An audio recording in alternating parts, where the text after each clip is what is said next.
Yesterday we talked about our pack-out pitfalls and how we can avoid those, and documentation, the importance of it, and the 4 factors of a successful contents division would be your personnel, your facility, the equipment and supplies, and your systems. So we talked a lot about your personnel. A lot of that information might seem warm and fuzzy, but it really establishes the relationship with the client so that we can move forward and start off on a good note with them and show that we are in control of the job. We talked about the facility and equipment. We talked some about the supplies, and so now we're going to talk more about the setup and packing procedures. So hopefully everything will start kind of coming together. It's a lot of information in just 8 hours. So please, if you guys have any questions, feel free to email me. So let's talk about setting up the job at the job site. We need to set up our staging area. We talked about that yesterday. Protecting the surfaces, setting up our packing and inventory station, and we go into a lot more detail in Thursday's session where we talk solely about digital photo inventory. But we do touch on it here. We also talk about loss and breakage prevention measures and pack out and inventory procedures, just an overview. So as far as our starting point at the job site, how do we determine that? Usually we want to try to keep it to the source area. If it was a kitchen fire, ideally we'd like to start in the kitchen, clean up the worst of the debris, and that's also going to help knock down the odor as well. And then we're also cleaning up the structure, cleaning things up off the floor so we're not tracking things throughout the house. We also may need to select a starting point based on the insured and what's going on with them. So if they're still living in the house, they may still have their kids, they're getting breakfast and different things.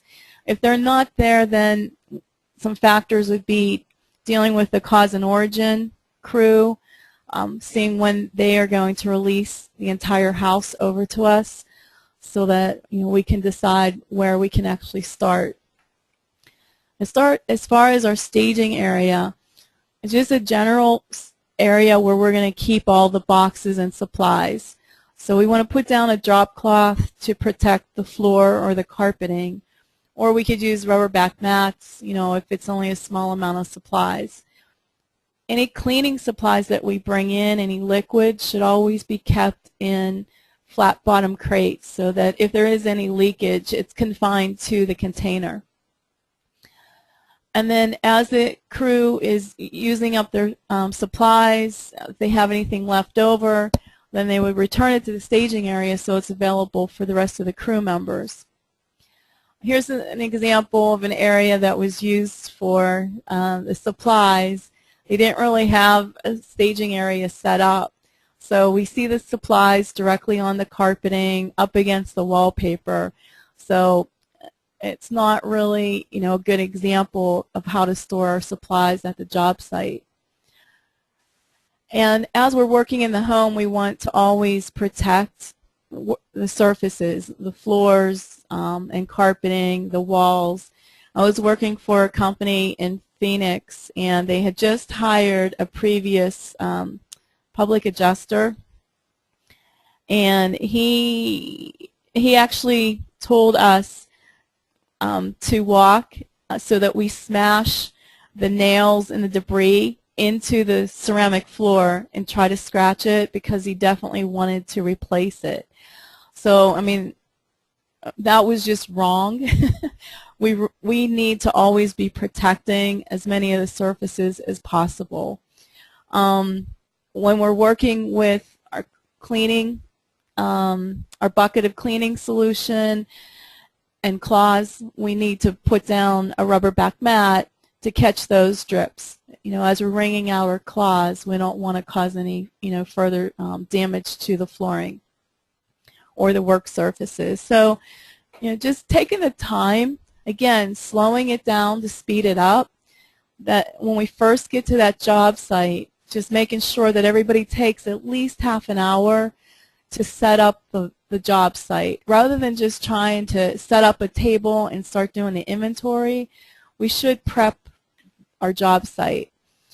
And then as we're moving furniture, we want to wrap it as close to its original position as possible. I had a guy in class who was a professional mover. He worked for a company for, 20 years. So he said that the movers would just bring all the furniture out to the moving truck, and then they would throw some moving pads over it and put it onto the truck. Well, all that time, that it takes to move that piece of furniture to the outside of the house, to the truck, those are, opportunities for scratches to occur to the furniture and also, to the surrounding walls and doorways. So my rule of thumb is to always wrap the furniture as close to its original position as possible.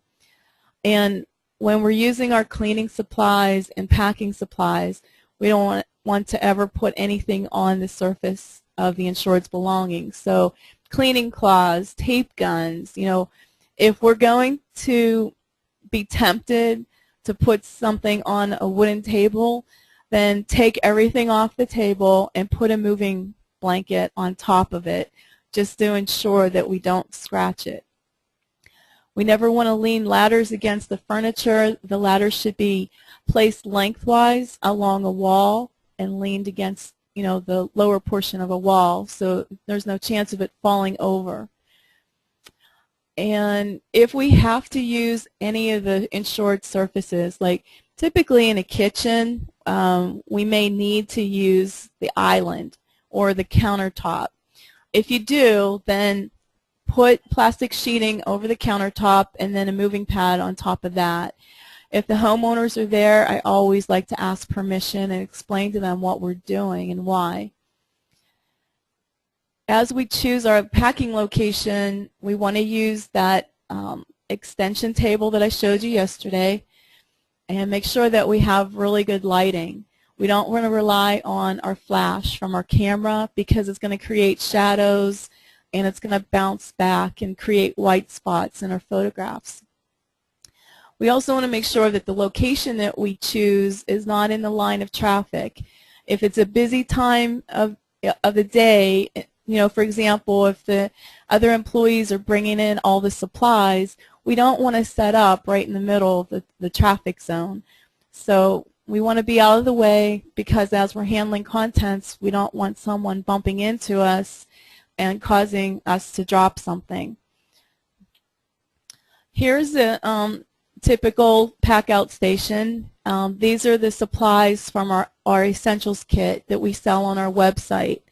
And in our kit, we have enough supplies to set up 2 pack-out stations. So we provide 2 tablecloths, and these are really heavy-duty nylon. All the edges are hemmed. What we would do in the past was just go and purchase twin-size bed sheets and cut them in half. But we needed so many, and we never took the time to stop and hem the edges once we cut them, and so we always had frayed edges, which was always a hassle. So these tablecloths are super heavy duty. You can wash them over and over again. We also have 4 of the waist aprons, and these have 3 pockets. And when the packing team, the inventory team, is wearing the apron, I recommend putting the digital camera on a lanyard around your neck, and then that camera is so lightweight it just slips right into the center pocket of the apron, and then it's not dangling from our neck and banging into things as we're working. So it's really handy. We also have the wipe-off boards to write our notes in as we're taking inventory, clip-off boards, clipboards, 12-inch rulers so that we can get the dimensions of the items that we are photographing. We have 2 of those tabletop dispensers and 2 Post-it note holders. And we use the Post-it notes for maybe writing the quantities down on a stack of dishes. If we have 10 dishes, we'll just write 10 on the Post-it note, place it on the top dish, and then we can photograph it to get our quantities. We also use the Post-it notes on shelving units. If we've got a series of bookcases, we'll mark them 1, 2, 3, 4, and then the shelves are marked A, B, C, D. You can photograph the shelving units, with your Post-it notes on them. Remove the Post-it notes once you're finished with your inventory. And then during the pack back, you can set up your Post-it notes again on those shelving units and look at your photographs from the pack out and be able to place all the contents in their original position. So we want to, again, set up our packing station using our table. And then I like using a drop-down station even at the job site where I can elevate my packing materials if I need to, or elevate the box that I'm going to be filling up. Here I've got small folding tables from IKEA. We've used the plastic lawn tables, that you can purchase at Target for $5 a piece, or we can just use an empty box. But it's really important to get the boxes elevated. It makes it so much easier to pack them. So at our pack out station, we're going to need our power supply for our light source, and we'll need a camera or batteries. If you're using software that requires a laptop and a scanner like POI, then obviously you'd have that. Also, our box supplies, our newsprint, bubble wrap, tape dispensers, and then our specialty, smaller items, the resealable bags and labels and rulers. So as we're talking about pack outs and, as you're marketing your pack out jobs to adjusters and talking to homeowners, help them realize the different procedures that you go through. Sometimes adjusters just think, why don't you just fill a box and be done with it? Well, there's a lot more to that. It's not fair to try to compare us to a moving company, because if you think about how many times a moving company handles the contents, it's very limited.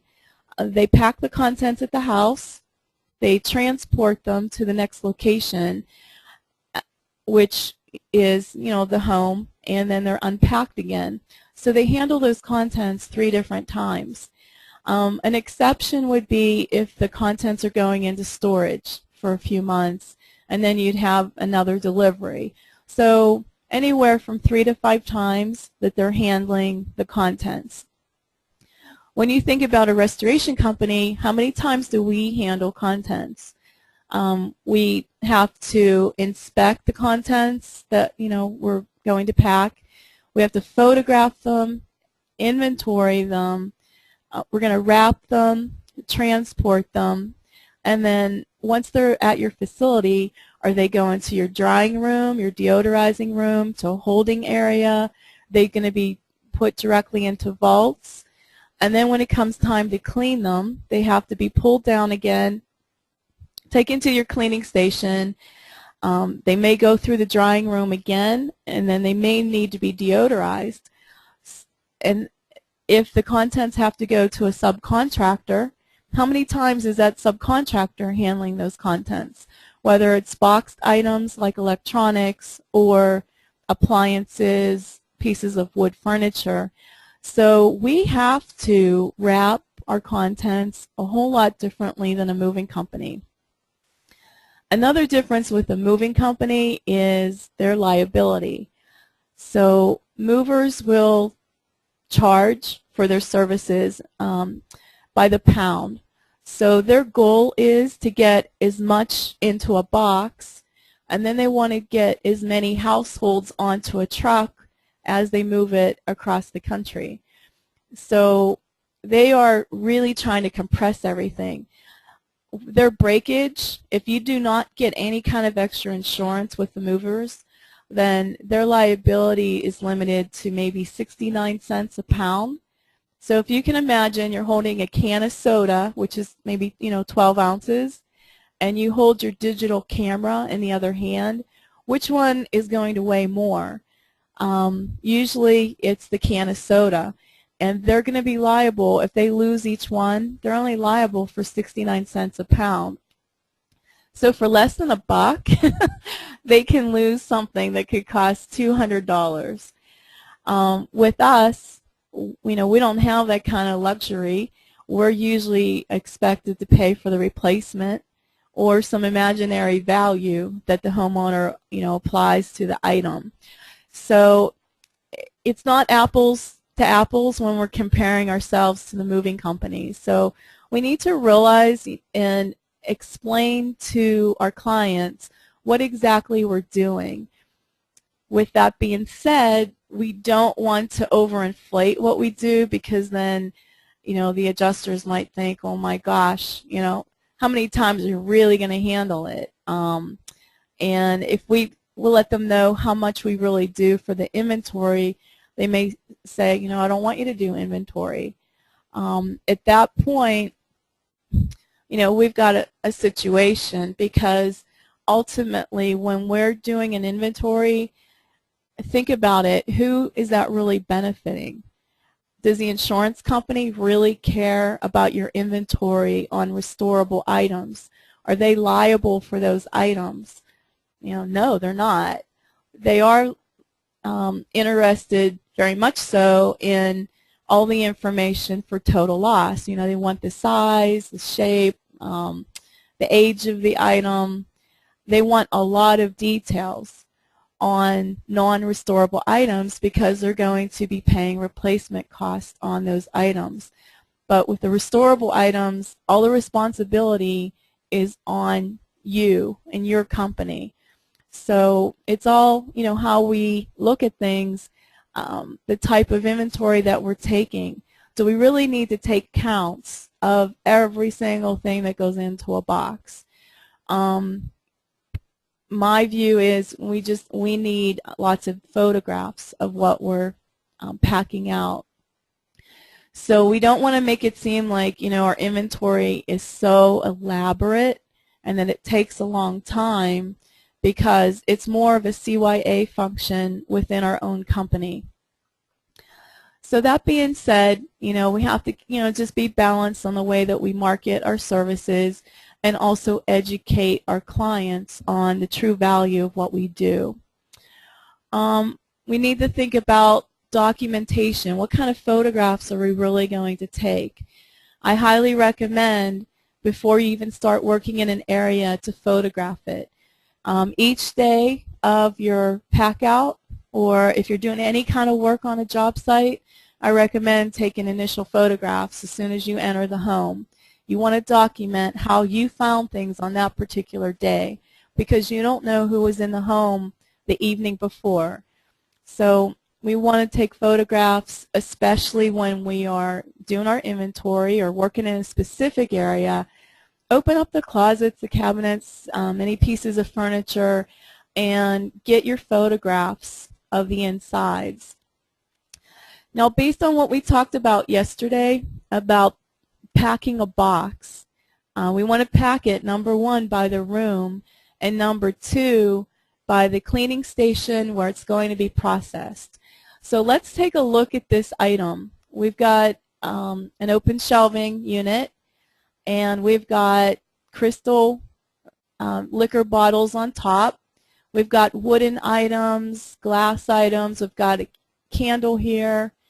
We've got silk plants around it. We've got silver, pewter, marble, and down below we've got hand-painted ceramics, and just a wide variety of content. So if you think about it, how many cleaning stations do these items need to go to?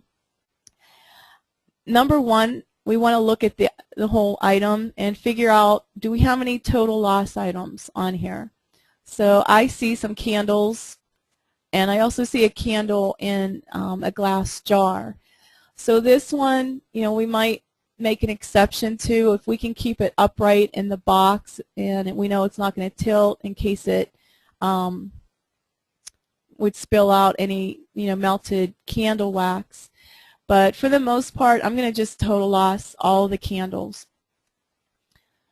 And then I'm going to come through and I'm going to think about the glass pieces and the ceramics. So these ceramics look like they're hand painted. You know, from here I can't tell if they've got a good glaze on top of them. So upon further inspection, I'm going to have to decide, are these going to go into the ultrasonic machine, or am I going to hand wash these items? And then we've got items that look like silver, but we don't want to make any assumptions. They could be silver plated, and when it comes to metals, we need to communicate well with the insured on whether or not they want those items polished. So the safest course is to not polish anything. If the items are returned and the insured insists on polishing, then, you know, you can handle it at that point, or, you know, just make it, ask them through the walkthrough if there's anything in particular that needs polished. They might have waited years for this patina to be on their pewter or their silver. So, okay, we've got some crystal pieces, and those could be packed together. Again, decide if they're going to go into the ultrasonic machine or they're going to be hand washed. With any kind of glass and crystal and pottery, we need to look for cracks. Any crack or chip, once you put that item in the ultrasonic machine, the cavitation, the sound waves, is going to attack that chip or crack, and it's going to open it up and break the item. If you have an ultrasonic machine or you're just trying to learn how to use it, what I recommend is saving your total loss items from jobs, and then have your team members practice on those items and see how long it takes to destroy the item. So that way you get familiar with the machine and the procedures. Then let's see, we've got some wooden items, and we're probably going to hand clean those. And then we've got our liquor bottles. So this was a light fire loss. And remember yesterday we talked about anything that goes in the body or on the body, we want to total loss it. So we've got liquor, and these decanters have stoppers, but they're not airtight.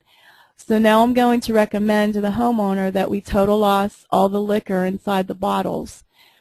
I need to get a disposal authorization form signed before I do that. The homeowner said that this one bottle of liquor is $120. So I'm not going to be responsible for disposing of it unless I have the signature. And excuse me.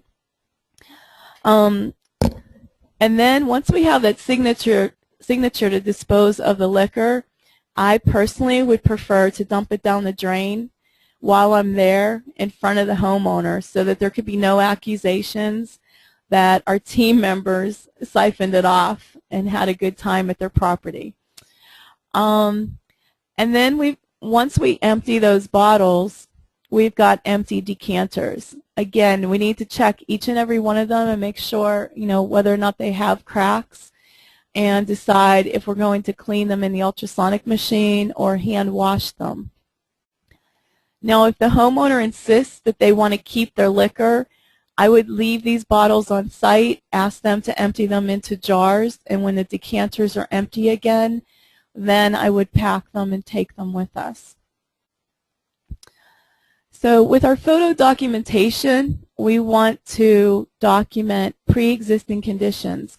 We don't want to limit ourselves to just documenting pre-existing damage that we happen to see, because, you know, our team members are going to be handling thousands of items that belong to the homeowner, number one, they're not familiar with those contents. Number two, they may be covered with soot and they can't see the actual surface of the item very well. And three, you just never know what you're going to be accused of. So it's better to just take a lot of photographs of the pre-existing condition, whether it's excellent condition, fair condition, or really horrible from the peril that the property suffered. Remember the example I gave you yesterday, that contractor was so glad he had that photograph of the oil painting leaning against the fireplace on the day that he did his walkthrough. You just never know which photograph is going to save you headaches. So our photos will help us to return the items to their original position during the pack back, and we're going to be able to, with our photos, we can bring a laptop with us to the pack back so that we can check our photographs and place everything in their original position. Okay, can you imagine having to pack this out and then having to put everything back in its original position? We did it, and it went pretty smoothly. So it's just a matter of planning this out. During the walkthrough, a critical question to ask is, number one, the artwork that's on the walls, are we going to rehang them? And number two, what's the level of the pack back that we're required to do, because it's definitely going to affect your estimate and cost to perform the work. So is this a drop and run where we just drop the furniture in its position and then we drop off the boxes and run? Sometimes we would think like that's the easiest thing to do, that's what we would prefer, and maybe we're going to steer the adjuster and the homeowner to that decision. But when you think about it, are you leaving money on the table because you don't want to deal with the hassle of putting everything back? So a couple ways that we could approach this is, number one, we could offer the adjuster that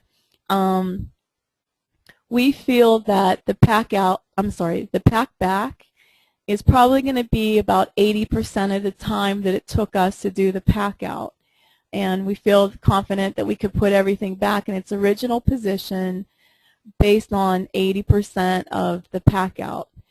You might need more time than that. Another factor is if you were to tell the adjuster, I know this looks like a huge pack back, and dealing with this homeowner, you can tell she's a talker. She likes to get very involved and work side by side with you, which would really slow things down. So you can just offer to the adjuster that your crew would come in for 4 days with a crew of 6 people, and that is the limit to the pack back hours that the homeowner gets. And she can use those pack back hours any way she wants. You've got them built into the job, they're capped out, and you're not going to be adding any supplemental hours to that estimate or the cost of the job. So I like to do the pack backs because it's a profit center. Now, if you were going to pack this out, where would you begin? We began by emptying out the room itself. So everything that was on the floor and on the walls, we cleared all that first. And then as we're looking at this entire unit here, I'm going to pack all the electronics in one box, or several boxes, whatever. I'm going to pack those first and put them in a holding area where I'm keeping all the electronics. Then I'm going to clear out the largest items on this unit. So we've got some skulls. We needed to make some custom containers to hold those. They don't fit into a small box, I guarantee that. And then I'm going to look at what else is here. The homeowner told me that her cookie jar collection was worth a lot of money. We actually entered every single item that you see into POI, which is Pack Out Inventory Software from Assured Software. So this job was a few years ago, and it was great having the software to input all the information. We had to write down the artist name if the homeowner knew it, lots of details. There's also 2 vases in the back that are considered antiquities from the 17th century. If you notice, they're placed right behind a cookie jar that's probably not even 10 years old. So they mixed in like really, really high value sentimental items with everyday items. So, you know, we just had to be careful with everything that we packed. So we cleared off the countertop first, and then we started packing the lower shelves.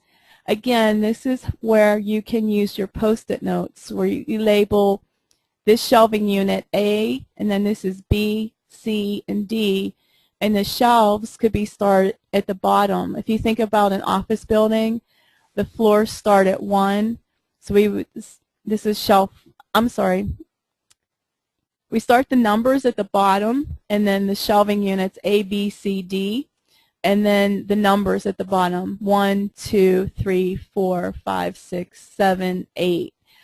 So we can label those with our Post-it notes, photograph it, and then that would help us put everything back in its original position. Just because we've got different items on a shelf, like this one has some kind of ceramic piece on the edge, looks like some seashells, and then books. This one has jars and books. So we're not going to pack all the items from one shelf into the same box, because remember, we're packing items according to the cleaning station that they're going to be cleaned in. So we've got several shelves that have mixed type of items, so we're going to pack those accordingly. We're going to pack the bottom shelves first, work our way up. Eventually we had 7 people working on emptying out the shelving units, because once we got to the top shelves we had to place a large ladder, and then we had a second ladder that was shorter, and so the person on the tall ladder would pull the contents from the top shelves one by one, hand it off with 2 hands to the person on the lower ladder. They in turn would hand it off to the person on the floor, who would take it over to the packing station where we had 2 or 3 more people working. So this was a process to get these items down. We need to think about that during the pack out so that we can project enough job hours and not lose our shirt on a pack back like this. Okay, as we're packing contents, we don't want to cause any further damage, especially to furniture. We never put tape or labels directly on any of the furniture surfaces. So we can put paper pads, moving pads. Always think about creating a moisture barrier against the wood also. So we never apply stretch wrap or bubble wrap directly to the wood surfaces. It's going to cause condensation. It'll soften the wood, and then it's going to create an imprint from the bubble wrap or the stretch wrap. Even if it's just wrapping paper that goes against the wood surface and then you stretch wrap around that, it protects the wood. So we want to pack room by room, never mix the contents from different rooms into the same box. We're going to pack similar items together, and if possible, we're going to pack in a logical order around the room. It's never going to be the same per room based on, what's in that room.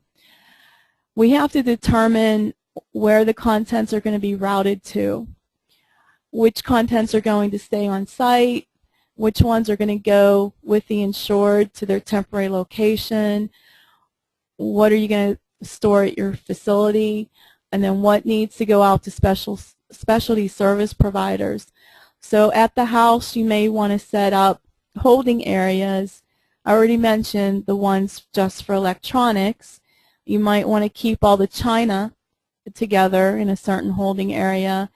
If you're going to have specialty service providers come and pick up furniture from the house, then, or boxes of contents, then we want to separate those out as well. As we're sorting for these multiple destinations, we want to write them on the box. Where is the box headed to?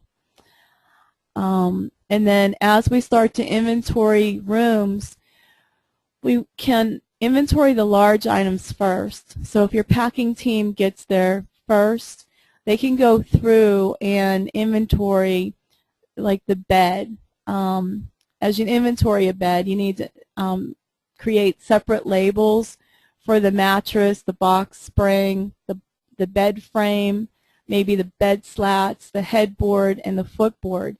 There are a lot of components to a bed, and each component needs its own inventory tag. So we can create those tags in advance and take our photographs, and then the runners can come in and actually start wrapping those items while the inventory crew is moving from room to room, inventorying the largest items in the room. So the dining room table, dining room chairs, things that are easy to move out of the way so that allows space to set up our packing station. As we're moving things around, we don't want to scratch anything, so we're protecting the floor, the doorways. I know I've said it quite a few times, but we're going to save ourselves a lot of headaches and money if we do it. Before we lift contents, whether it's artwork or furniture, just kind of take a look at it, start to wiggle it just a bit, and make sure that there's no loose hinges or anything. We never want to pick up a vase by the handle. That's the weakest part of the vase, believe it or not. The spout on a teapot or the lids, the handles on the lids. We want to be very careful with those. Inspect items for any kind of damage or changes to the finish, and then absolutely photograph any damage that you see. And we need to decide when we're going to pre-clean. So certain times that we need to do it. If there's excessive dirt, like say the ceiling fell down on a lot of the contents, well, obviously we need to get that debris off of the furniture. If there's tear gas residue, we want to clean that off at the house. We don't want to bring that back to our shop. Fire extinguisher media, it's a real fine, light yellow powder, basically. If we can eliminate a lot of that at the job site with our HEPA vacuums, we might want to set up a compressor outside and air wash things off. We could do that. If there's a lot of heavy soot in the house on the contents, then if we can wipe that off, we're going to stabilize the contents, because the longer that acidic soot is on the surface of the contents, it's going to create stains and pitting and etching. And we also may need to pre-clean so that we can just see the contents. If there's so much soot on them, we can use the pre-treated yellow cloths to remove the soot. When we're in a situation, we're going to have to decide when and how we're going to sort through the total loss items. So here's a scenario where a lot of it looks like a Chinese restaurant. A lot of the shelving unit has been knocked over. The plasticware looks like a total loss. Well, I can't even get to any of the other equipment until I get this out of the way. If I try to move it, it's just going to collapse on me.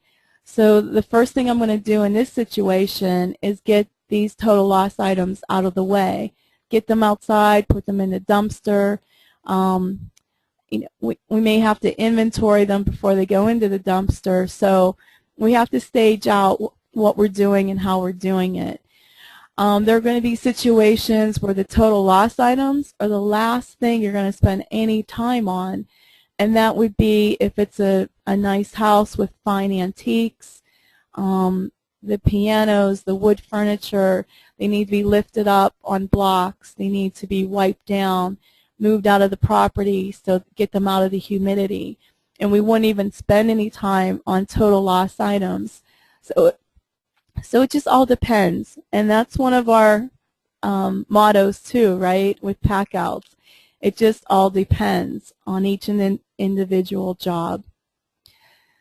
We talked about this yesterday, some of our pre-cleaning methods that we're going to use. We're not trying to do a total clean down of the contents. We just want to eliminate a lot of the particulate matter so that we can pack them and mitigate any further damage. With books, we can vacuum with a HEPA vac or air wash the books, and we want to hold them closed while we do that. So we can either put something heavy on top of the books so that we can run our vacuum cleaner over it, but we want to prevent any dust or soot particles from falling in between the pages and causing more damage to those books.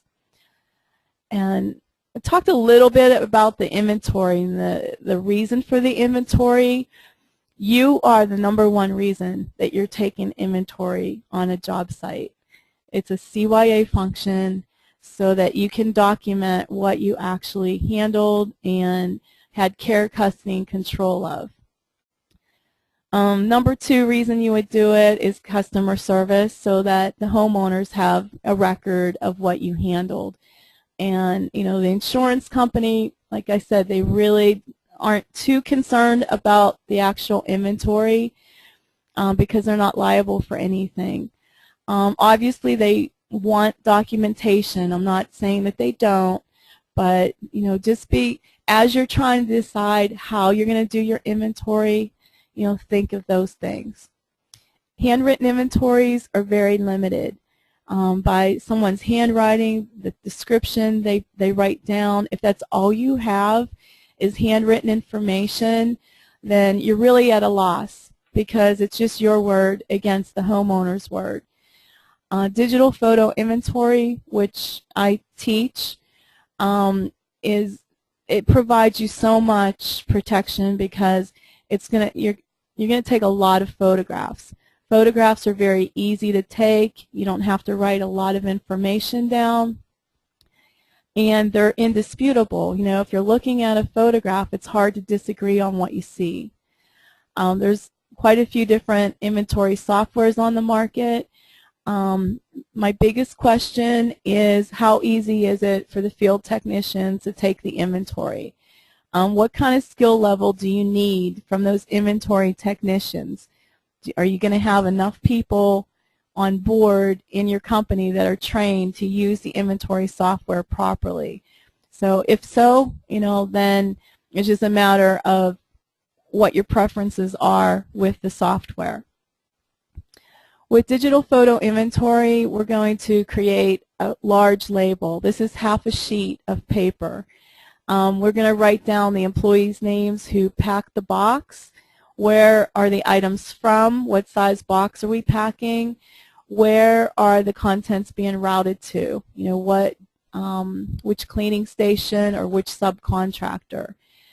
Which room are the items from, and the area and item that the items are from. And then we've actually started to pre-print the number, the job name, and the job number. So you've got a lot of information. You can see that we take a photograph of the entire label so that if I pull this up on my computer screen, I know basically what box number it is and where it's from. I don't need a detailed list of everything that's in the box because my subsequent photographs are going to show me what's in the box. So it's a very fast, rudimentary, simple system that doesn't require a lot of writing. Here's the POI label that's applied to the box, and they wrote down, you know, which room it's from. So labels are really important to be able to look at a box and know whose job it's from and what's inside the box and what room it's from. As we pack, we need to think about protecting everything. So you need to know what's a proper way of packing contents. There could be 10 different ways to pack something. The procedure and what you use to wrap it isn't as important as the one wrong way to wrap it that gives it no protection. So you could have 10 people in a room wrapping and packing. Obviously, you want some guidelines, but the ultimate goal is so that the items are protected. And then we want the boxes to be taped shut, and we want the top surface of the box and the bottom to be flat, no bulging, and if it's underpacked, then it could collapse. So as we're packing items in the boxes, we want to examine each item. With large items like vacuum cleaners, trash cans, small items that are not considered to be furniture, we want to look at all the working parts and make sure that, if we can find any damage on them. With furniture, we want to look at all the sides, underside, inside, open up the drawers, take the drawers out, look at the drawer glides, the knobs, or any of them loose or missing, and photograph as much as you can. As we're packing contents that are soft, like paper, fabric, some soft plastics, we want to wear gloves, whether it's surgical gloves or white cotton gloves when we're handling artwork. But we don't want the oils from our fingertips to set the soot into the surface of the contents. And I see a typo there. I'm going to have to fix that later. Our PPE gear we talked about yesterday. And some considerations as we're packing different items. Things like trash cans, large containers like the plastic containers, upright vacuums. How do we pack these things if they don't fit into a typical box? None of these items are going to fit into a small box. And then once you start getting into the medium and large boxes, how many of them do you have to use to wrap a trash can? So what I recommend is using the large, clear, like 4mm trash bags. We don't want to ever use a black trash bag because somebody could mistaken it for trash, but the clear bags are great. You can put an upright vacuum into it. The one that I use is 3 feet wide and 5 feet tall. So it's as tall as me. I'm not quite as wide as that bag, but I call them body bags just because they're so big. And that's going to give you a lot of capability. Once you put that upright vacuum cleaner into it and you tie off the top, you can see the vacuum. You can see what's inside the bag, and you know how to handle it. And a lot of those items are going to be stored up top of other items inside your truck because they're mostly going to be lightweight items. As we pack furniture, upholstered furniture, we're going to probably use some type of moving pad, plastic wrap over it, stretch wrap. With hard furniture like wood, we want to use our moisture barrier and then stretch. Appliances, we can use stretch wrap directly to the metal. And then as far as our boxes, remember we're going to pack them according to number one, the cleaning station. So I hope that if you take anything away from the training, that just learning how to sort your boxes according to the cleaning station is going to speed up your process at the warehouse. You're not going to have to be moving contents around so much, and it's just going to really improve your procedures. We've got all different types of content types, all different types of surfaces that we have to clean. So imagine all the different varieties of ways that our technicians have to learn how to clean. We want to consider the values and types of the contents as we're packing them and not mix and match. If we've got antiques, we want to pack them separately. Everyday value, things from Kmart, Target, they can be packed together. Sentimental items, we may want to pack those separately and process them separately, store them separately. We may want to return them early to the homeowner for some reason if they need them. Collectibles, we want to keep those all packed together as well. And how about, what is the intrinsic value of something?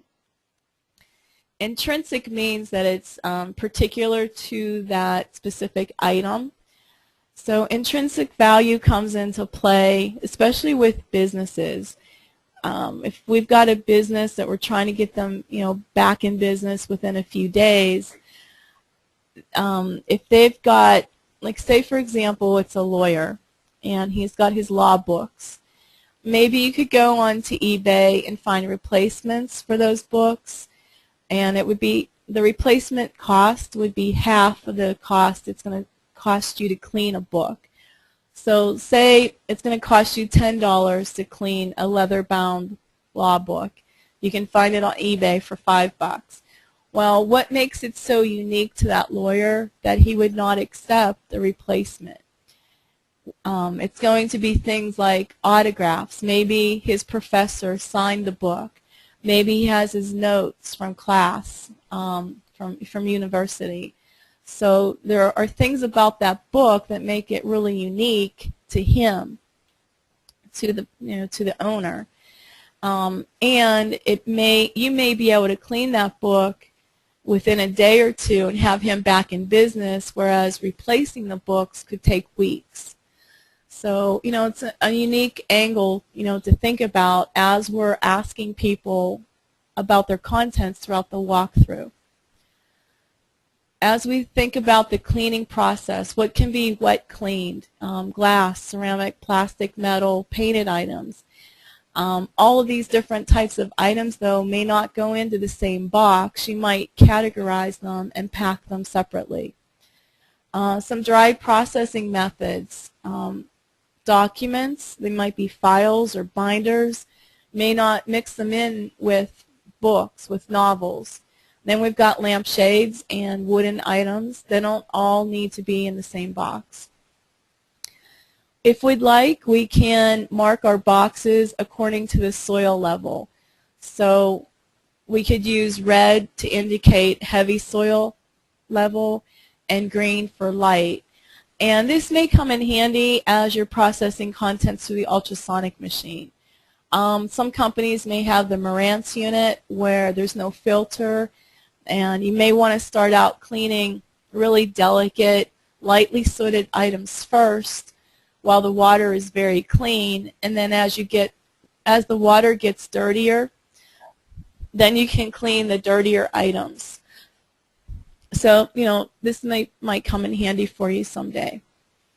As far as the box construction, again, we want to make sure that everything is sealed flat. As we tape the bottom and the top flaps, we can use 3 strips of packing tape, and so that we have like a 6 or 9 inch section of tape that's going to secure the box. My rule of thumb is we always start with our small boxes and don't overpack them. Remember the 20-20 rule, and use appropriate packing materials. Who dictates what's appropriate? It's going to be, your company, and what's appropriate for the items that you are packing. We may need to build a custom box depending on what we're packing. Fragile items, it's going to be necessary to protect them. Kind of build a nest inside your box. So we want to layer the bottom of the box either with bubble wrap or packing peanuts, crumpled up packing paper. We can build up the sides of the box and pad those too, and literally create a nest for the contents. Heavy items go on the bottom, light ones on top. I opened up a box that someone else had packed, and on the top there was a 5-pound dog bowl, made of heavy ceramic, and underneath was grandma's china, and it was broken to pieces. So, we just have to be logical and realize that if we underpack our boxes, they could collapse and cause damage. Overpacked boxes are going to rupture. So here we have a box They everything didn't fit into the box. They weren't able to close the box, and there's no problem with that. It's just the next step would have been to put a second box over top of it, and we call that marrying the boxes. So it would have provided a whole lot more support for these items. So we'd never want to pack a box like this, leaving it open. Here we've got boxes stacked overhead.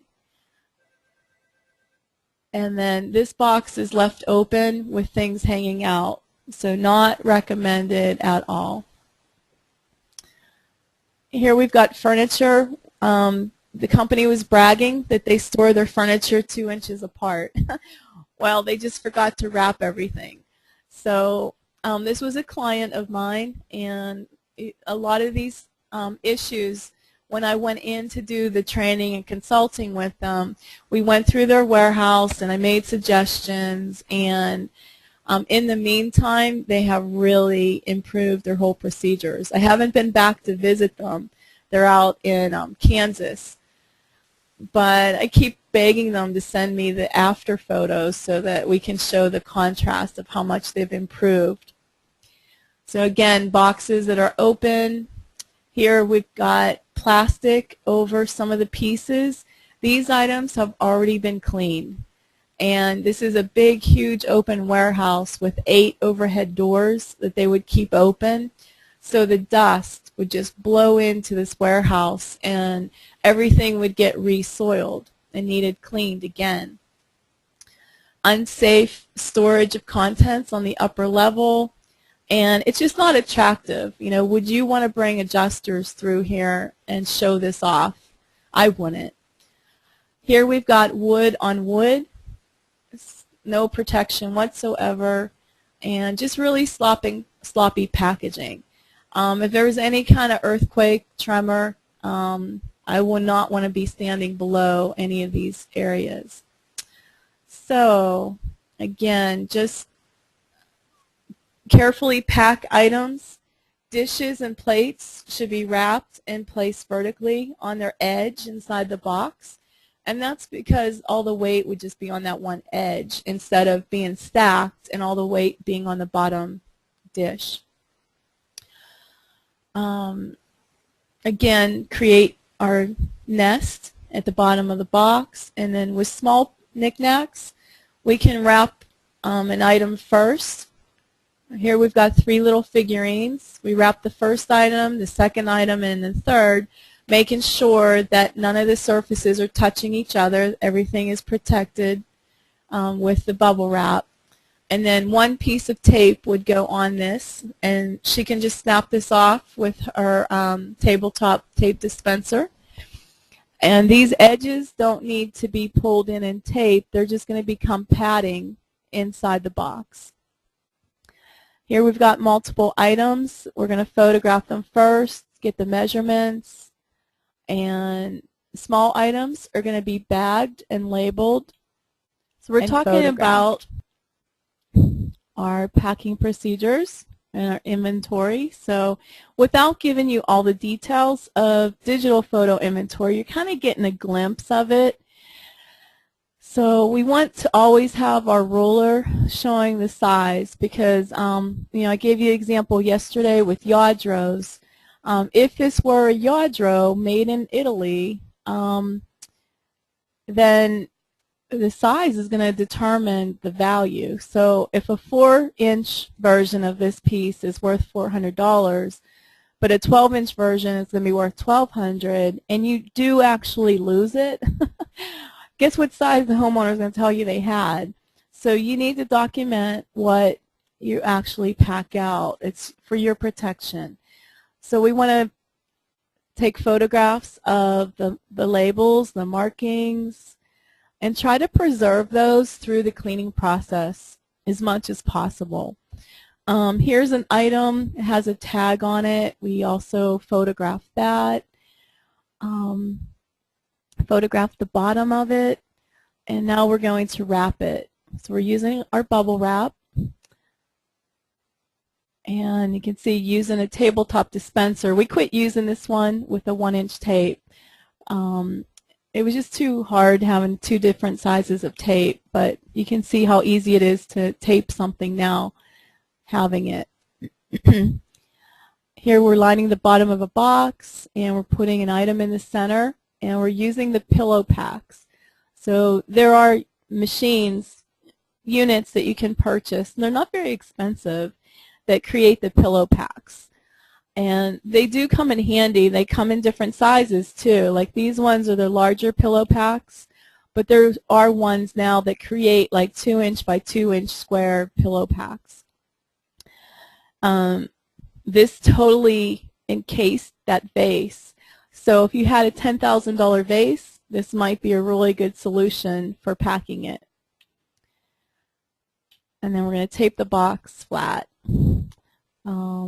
We've got our label.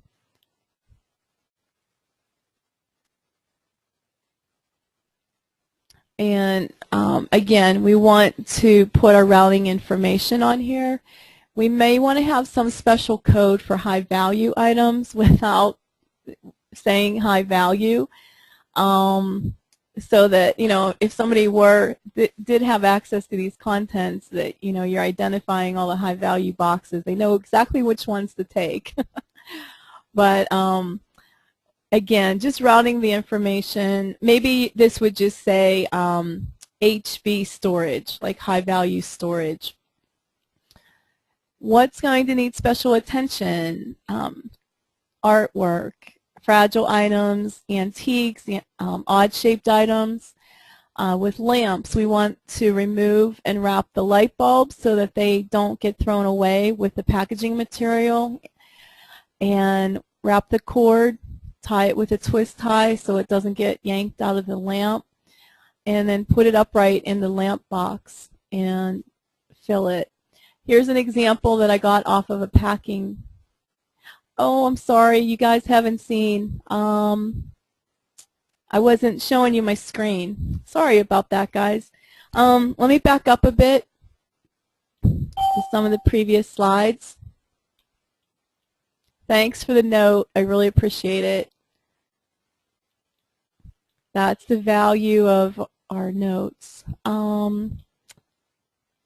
Okay, here we go. This is where we started off.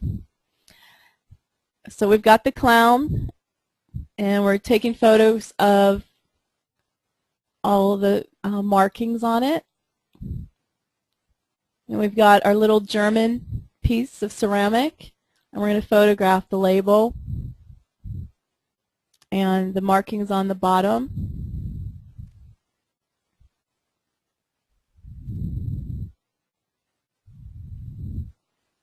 And now we're going to wrap it.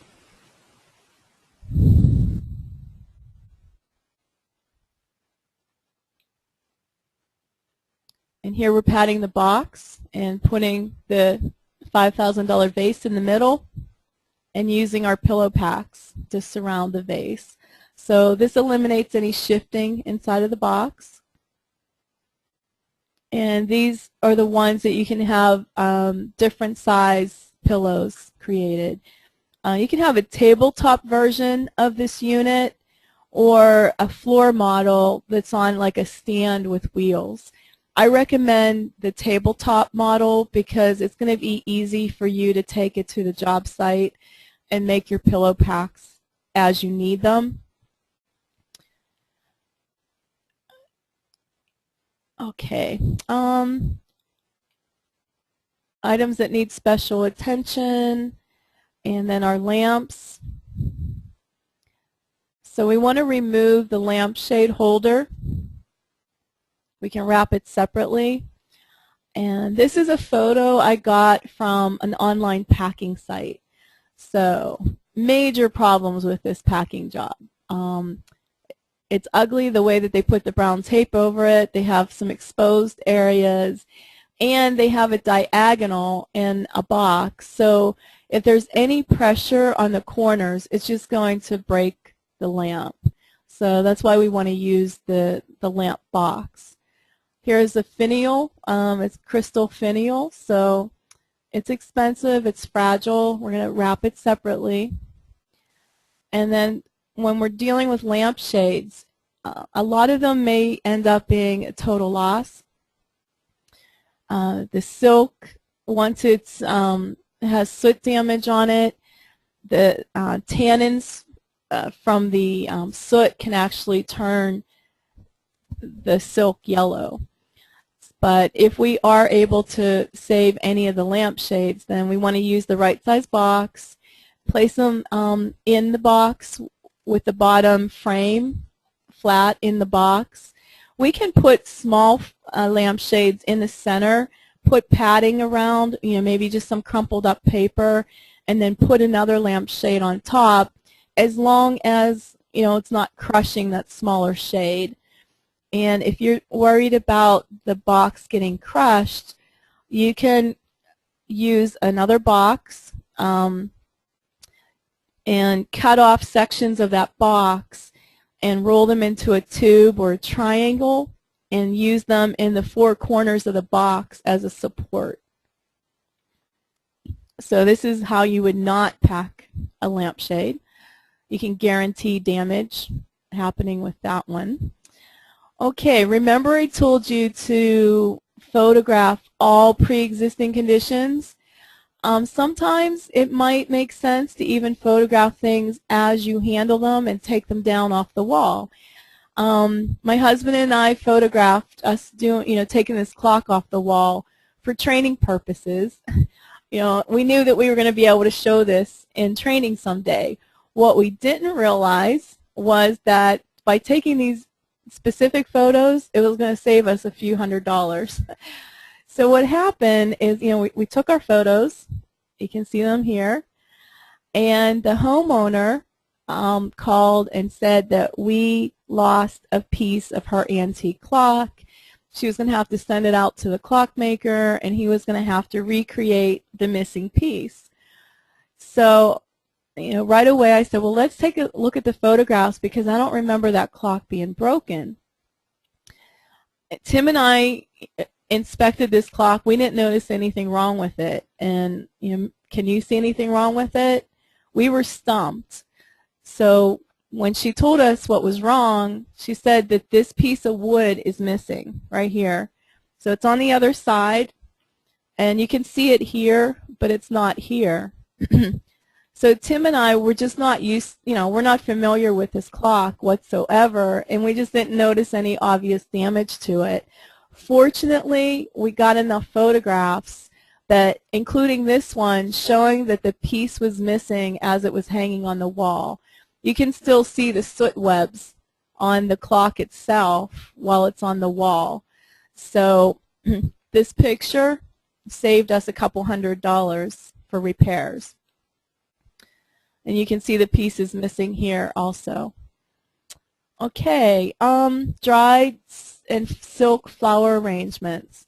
Usually dried flowers aren't going to survive any type of soot damage. We're not going to be able to blow them off or anything. If it's a wedding bouquet that has been saved for years, all we can do is ask the homeowner if they want it in its current condition. But with silk flower arrangements, we do have some leeway. They are actually cleanable, especially if you have the ultrasonic tank. Some companies actually set up a silk flower area at their building. You can take tons of photographs of the flower arrangement from all different positions, from up top, looking down on it, so that you can see the shape and the arrangement of it. And you might be thinking, why the heck would we ever want to clean a silk flower arrangement? Well, if you're cleaning a hotel lobby, high-end homes, they actually create the silk flower arrangements to match the decor, and so they want those arrangements. So we can actually photograph them, take them to the shop, and then at our shop we're going to take them all apart, and we can clean all the different floral stems. We want to test them test them out in cold water and then warm water and then hot water with a detergent, and make sure they're color fast. Once we know that they are, then you can dip all of the stems into the ultrasonic tank and clean them. You might be able to clean them in a sink full of water as well. And then you're going to throw away the foam and any of the other, the moss and things. And then you can rebuild that floral arrangement. Now, if you don't have anybody on your team that can rebuild a floral arrangement and make it look nice, then you can send the photographs and all the silks to your local florist, and they'll totally rebuild that piece. And it might cost $100 to rebuild it, but if the floral arrangement is worth $1,000, you just save the insurance company a lot of money. Oversized toys and different things. I mentioned the plastic bag. So here's a clear plastic bag, and we've got the toy wrapped in it. You can see how big it is. This poor guy, he doesn't know he's in my photograph, but he's there for scale. This toy, you know, how would you possibly get that into a box? So just by being able to put it in a plastic bag, it really speeds up our process. And it's lightweight. It can just be top-loaded inside of our moving truck. Small kitchen appliances can be wrapped, usually small boxes if they fit, maybe one appliance per box. Or it's okay to go to the medium boxes and get a couple of appliances in those. As we pack our books, again, wear the gloves, and we may need to do some custom crating for antiques and crystal chandeliers, sculptures. So here's a large sculpture, and they created a crate for it, lined it with plastic. They have some foam. So if you're not sure how to do this, what I would recommend is the first time you have artwork on a job site, call your local art creating company. You'll have to pay their fees. You want to, you know, bill that to the job. They'll build a crate, and you know, they'll use the appropriate styrofoam and all the supports. Watch what they do, see what kind of products they use, and then you'll be able to hopefully do it yourself on the next job. With small frames, we want to create bundles. Here are the frames. We took them out of a closet. So these were not on the wall. If they had been on the wall, I would have just photographed them all in place, and then I would have photographed them like on the back side of them as I was packing them. So we're always looking for ways to speed up our process. The first thing we did was put paper down, and then 1 foot cubes of bubble wrap. And we just layered these. We stacked them, and then we wrapped them into a bundle. We taped them. And now you can put 3 or 4 of these bundles into a small size box. With large frames, I'm going to show you, remember I said good, bad, and ugly? I'm going to show you what not to do. Fortunately, I got away with this one without anything getting broken, but I did it wrong, and I'm going to show you, and I'll tell you why. We put the first piece of artwork down on the large moving pad, and then we covered over. And my first mistake is, if you notice here, you're supposed to put artwork either back to back or front to front. So I should have put this one face down, and that would have, you know, made it front to front. And then I put foam on top of the glass itself and put a smaller frame on top of it. So this was a disaster waiting to happen. Fortunately, everybody was really careful with handling it, and nothing got broken. So we packed out this entire job, you know, lots of antiques on it. Nothing got broken.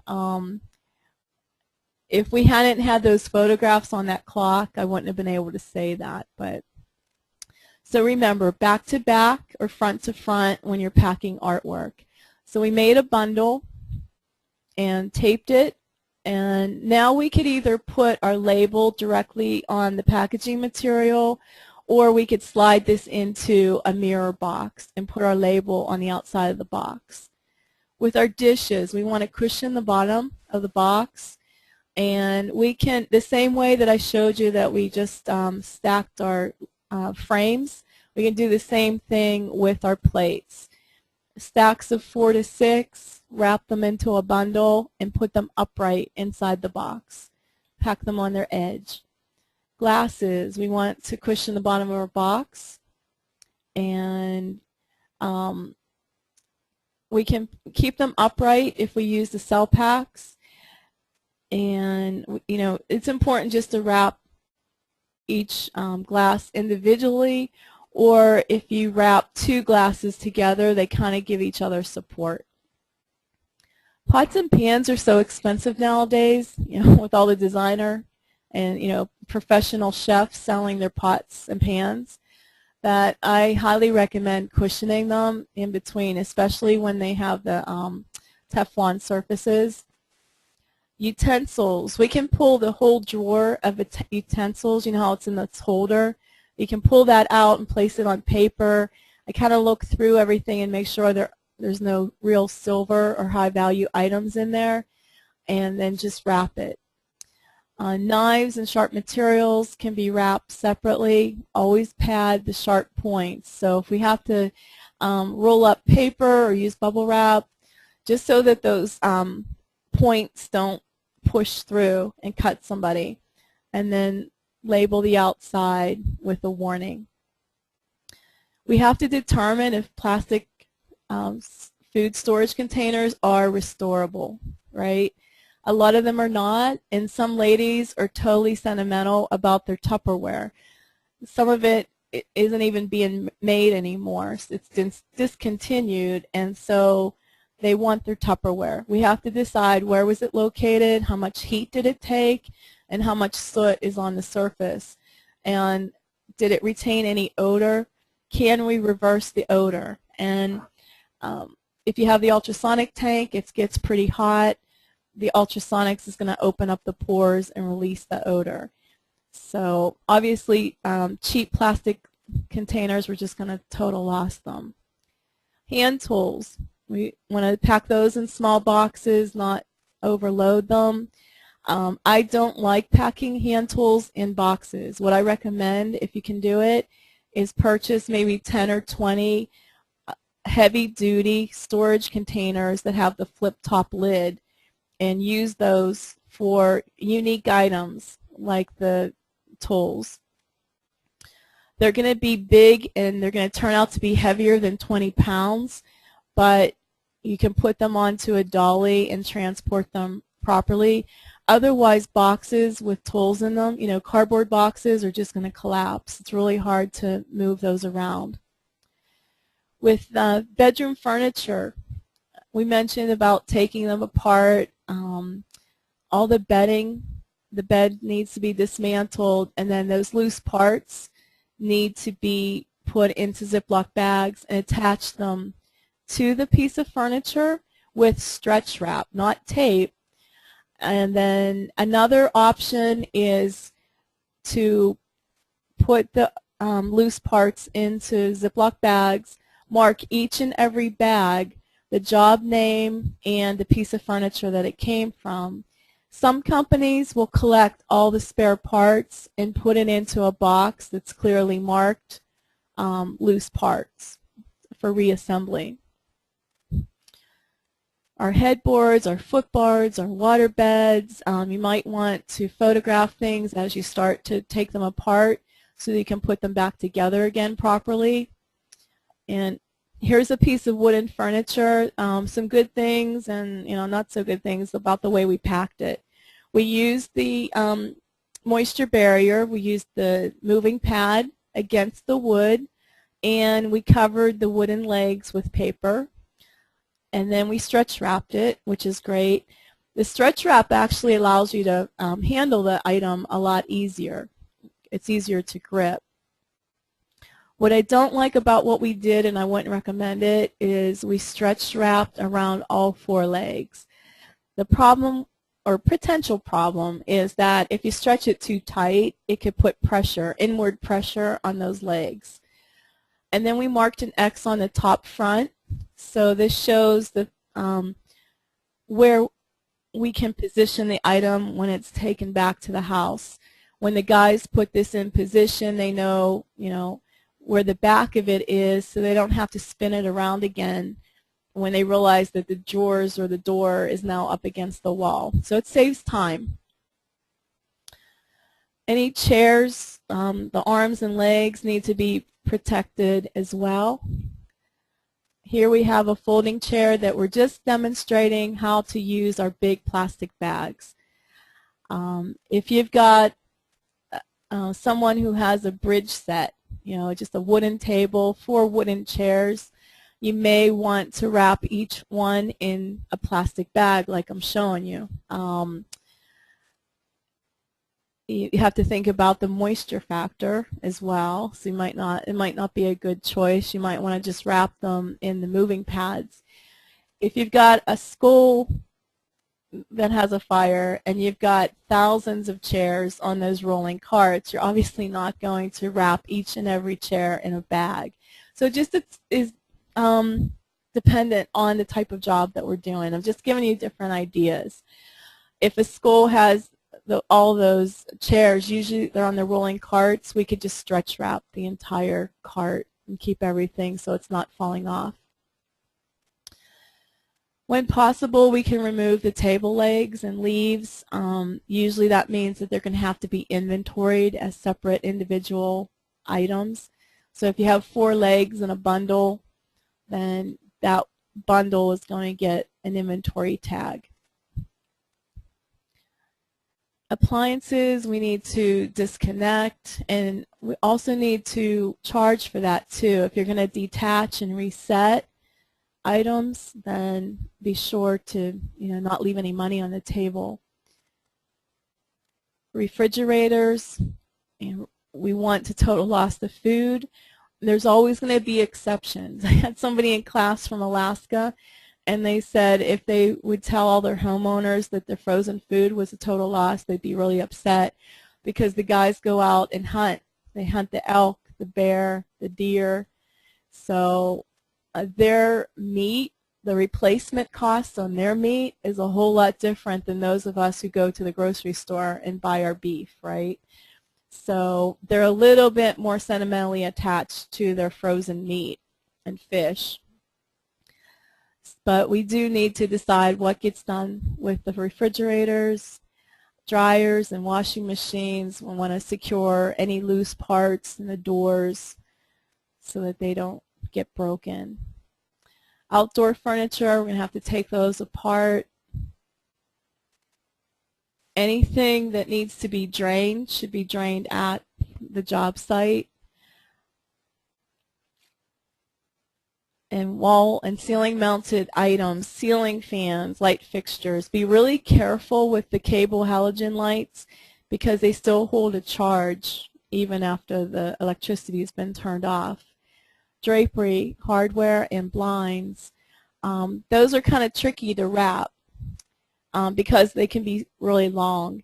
So we use the craft paper, and we'll cut sheets. Usually the craft paper is like 3 feet wide. So if we cut 3 sections and then put those side by side in a row, then we put the drapery rod down the middle and then roll it up. Rather than trying to stretch out an 8-foot section of craft paper, it's just too hard to handle. So we just cut them in sections and place them side by side and put the rod in the middle. And then things like pool tables, pianos, swing sets, jungle gym, exercise gear.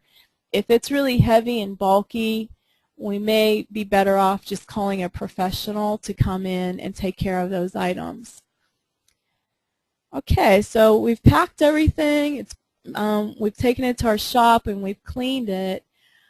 Do we reuse boxes?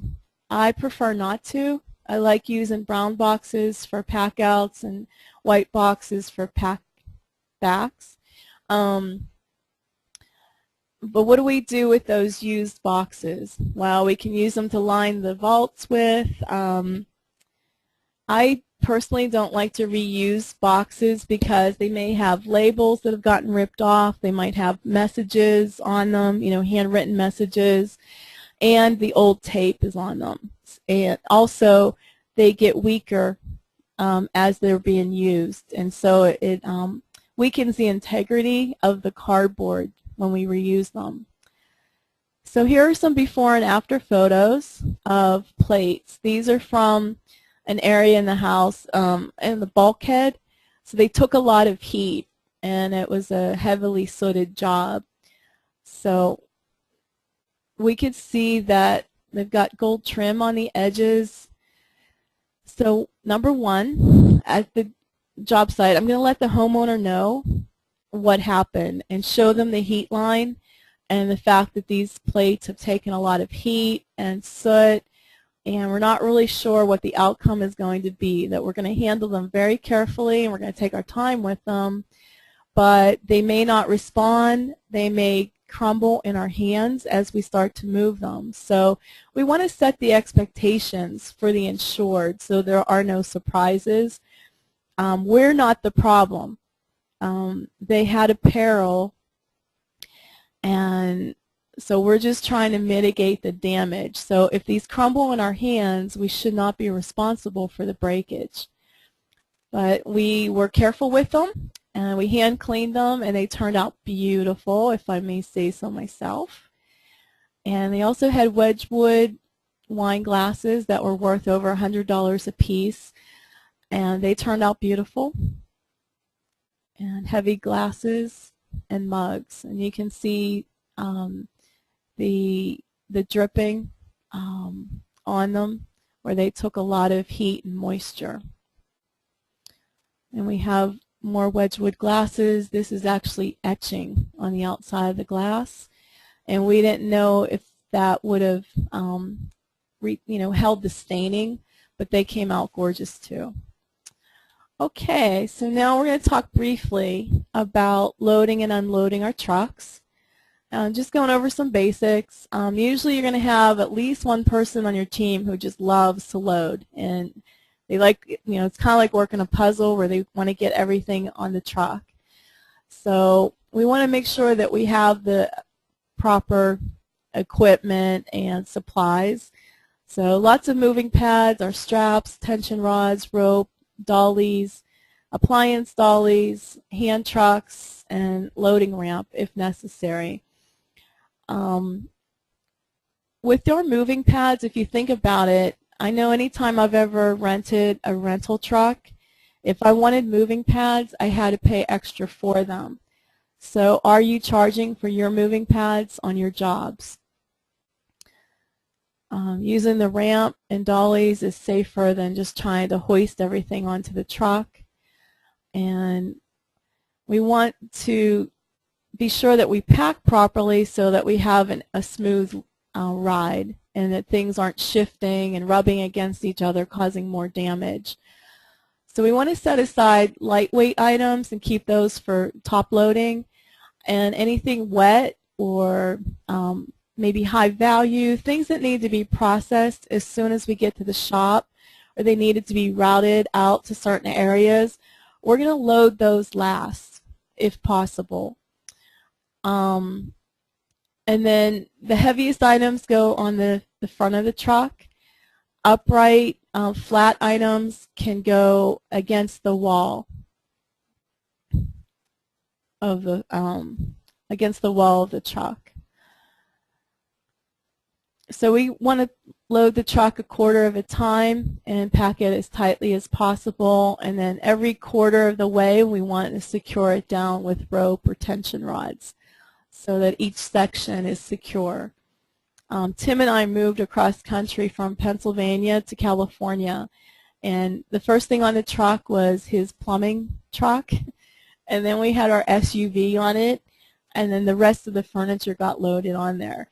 So the vehicles didn't get scratched and nothing got broken. So it was pretty amazing. Everything fit on the 18-wheeler, and got transported across the country with no breakage. So mattresses and mirrors can be strapped to the side of the truck, and we just want to not rush through the process, and whoever's packing the truck, give them time to do it properly. So large, heavy items against the front wall, and then usually there's that granny's attic over the cab, and you can decide if you want to put really fragile items up there as long as they can be secured, or maybe just long items. Everything needs to be wrapped and secured. And some of this we've already discussed. Okay, upholstered furniture, we have to be really careful with that because we don't want to put a sofa in the truck on an angle and have it leaning against things. We also don't want to stack heavy items on top of it. So the upholstered items are usually the trickiest to try to safely pack them. Unboxed mirrors or glass tabletops can be stored in between mattresses, and you want to pad the bottom of the truck too, because as the truck is going to hit bumps, we want to make sure that things are padded and we don't want them to break on impact. Wardrobe boxes are tricky because they're top heavy and they move around a lot, so we need to make sure that they're always upright. If we have several of them, we can kind of strap them together, and then we've always put flat items on top, like maybe a tabletop or something, and then stack lightweight items on top of that. So we already know what we're not going to transport. So that's the end of that section. So just give me a minute, and I'm going to switch out our slideshow. And we're going to go to Chapter 3. And if you have any questions, just write them in.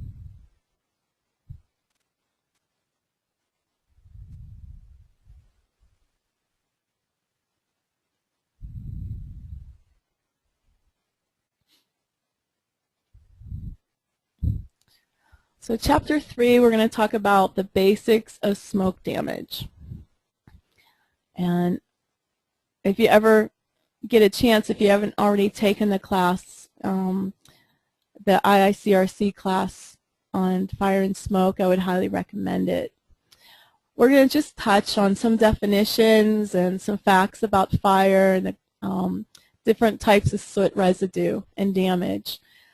So the definition of smoke is the solid, liquid, and gaseous products of combustion released into the air. Again, we're getting these from the RIA guidelines. And soot is the residue from the smoke, which is a result of incomplete combustion of fuel. So we're going to see black particles usually from the soot. Anytime there's a fire, there could be so many different types of chemical elements that are released into the air and that are in the actual soot residue. So different types of soot, we need to be able to identify those and know how to actually clean them. Fire residue is the solid or sticky combustion products that are carried with the smoke and then adhere to the surfaces as it falls out. Puffback, usually in the colder climates, people have the oil furnaces, and then the puffback is when that malfunctions and the soot is actually pulled into the house. We always call those money jobs because they were just so bad. People would have to relocate, and every inch of the structure and contents would need to be cleaned. So it's a very entailed job. So we have two different types of fire, simple and complex. A simple fire is when everything's burning properly and there's no soot, there's very little fumes or gases, and everything is great. A complex fire is when something goes wrong and things are burning, plastics, carpets, furniture, So we see a lot of damage. And the acidic gases are combining with the heat and the water vapor as the fire is raging.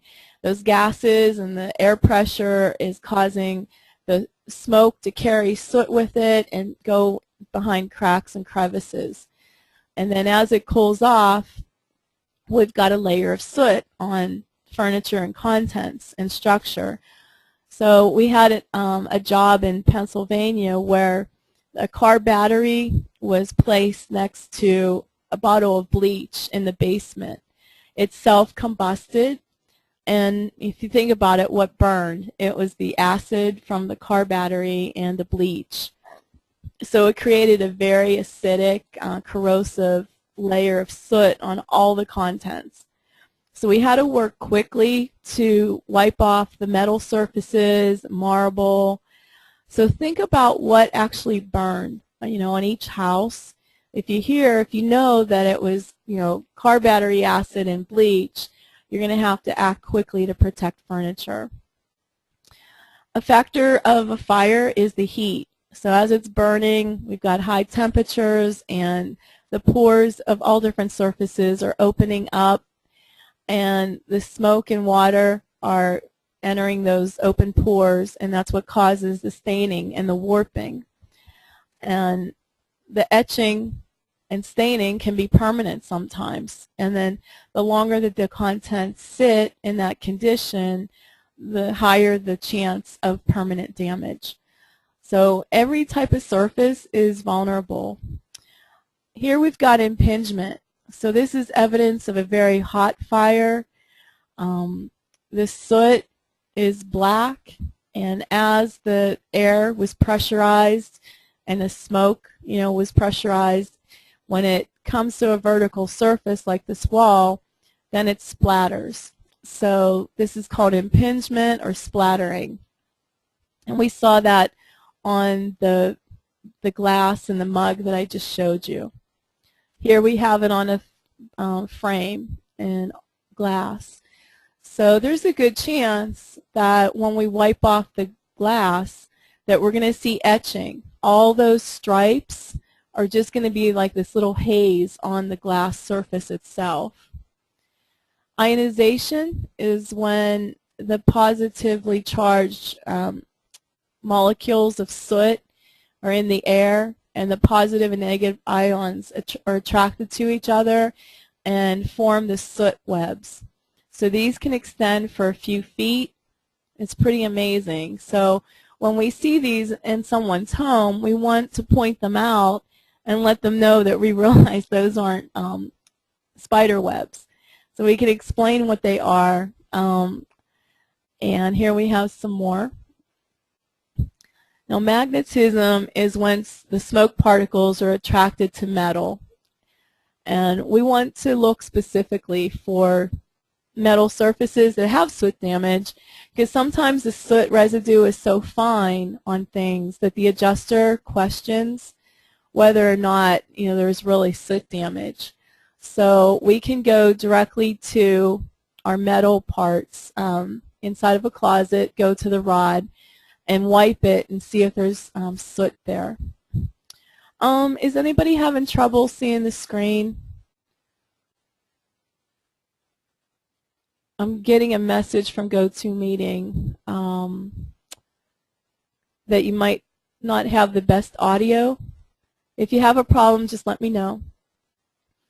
Okay, so when we're looking at the house and we're trying to identify if there's soot damage, we want to wipe the underside or the sides of the rod. We don't want to wipe the very top, because usually there's the black mark from the hangers scratching all the time.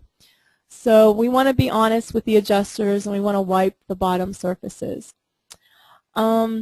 And then we can check the metal hangers too. Here we can see all the nails, where the nails are beneath the drywall, and the metal studs.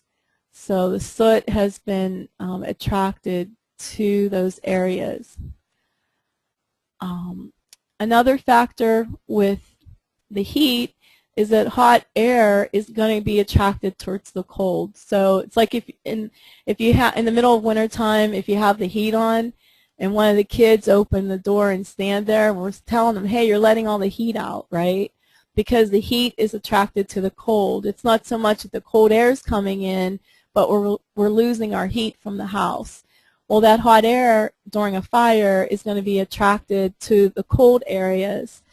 So unheated rooms like sun porches, or if someone has single pane glass and the fire's in the middle of the winter time, we're going to see heavier soot in the cold rooms and on that cold glass and other cold surfaces. And then a hot fire is when the fire is raging. It's literally hot. We saw a really bad fire last week.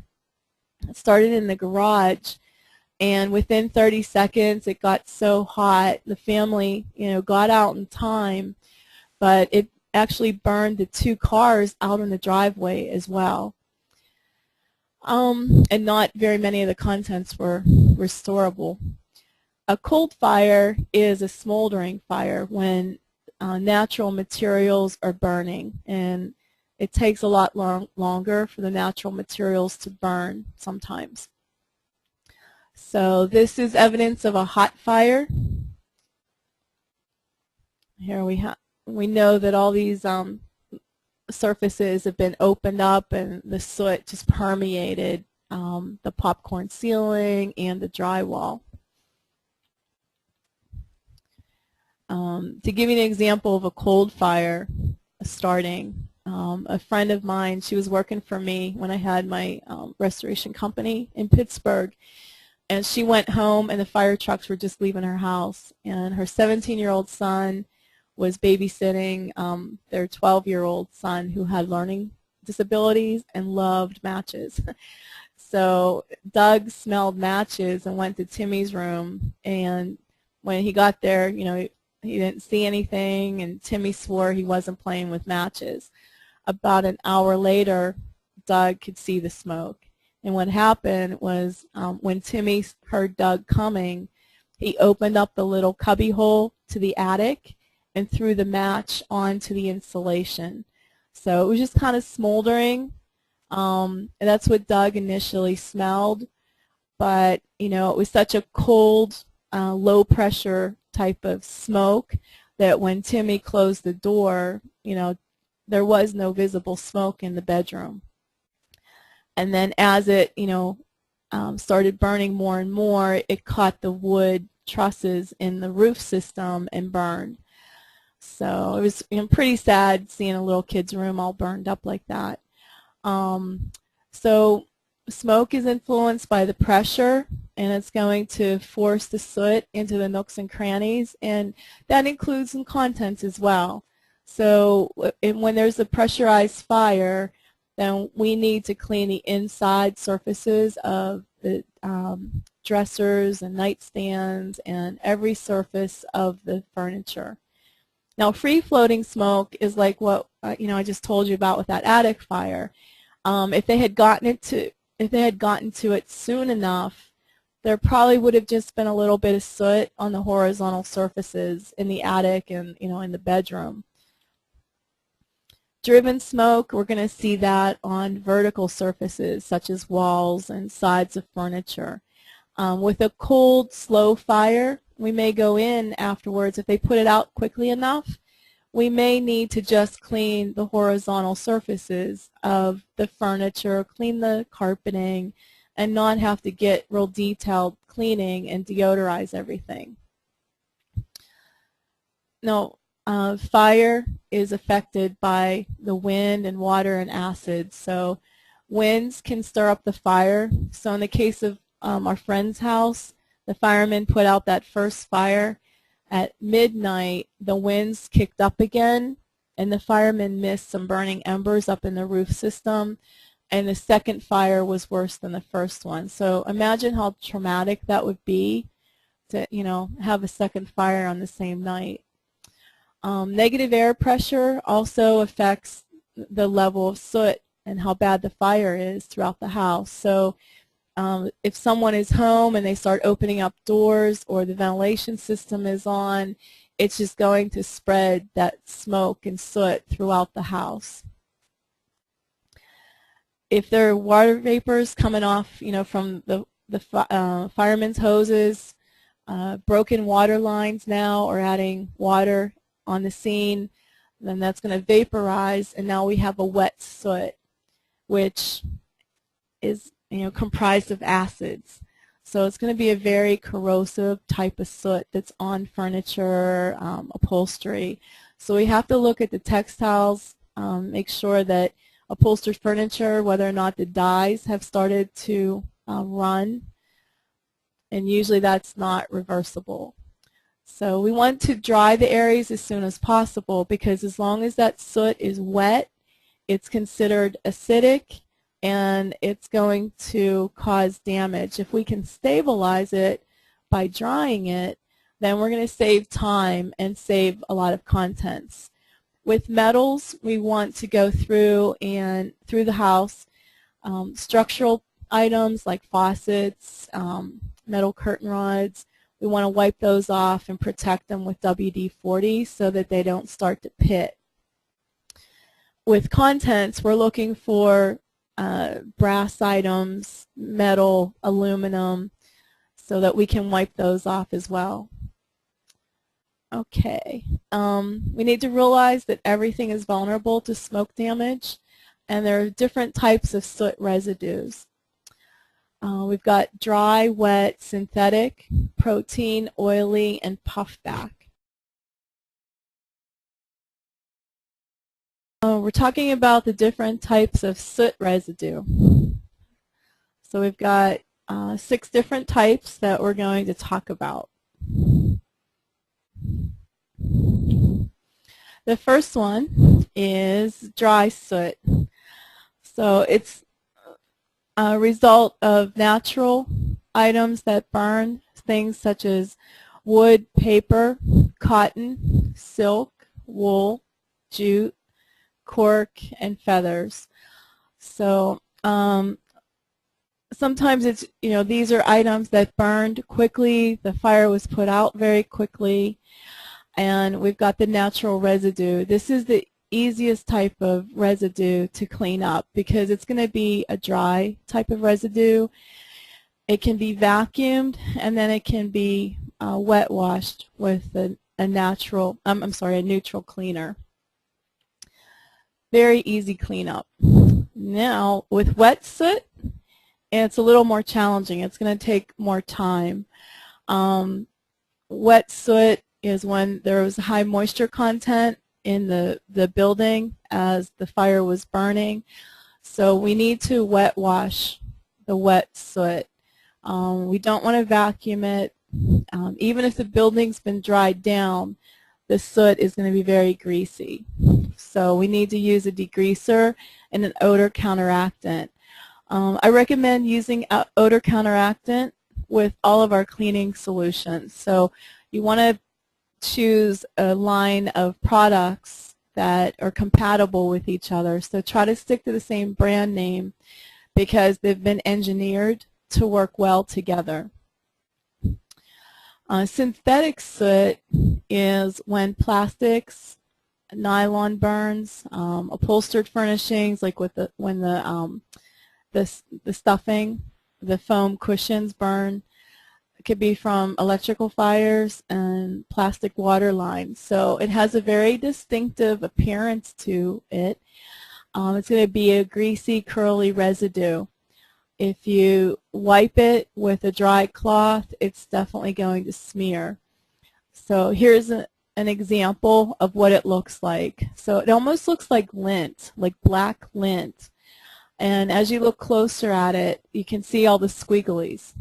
So it's very fuzzy looking, but when you wipe it, it's greasy and it will smear. Protein residue is when turkey or meat burns in the oven or on the stovetop.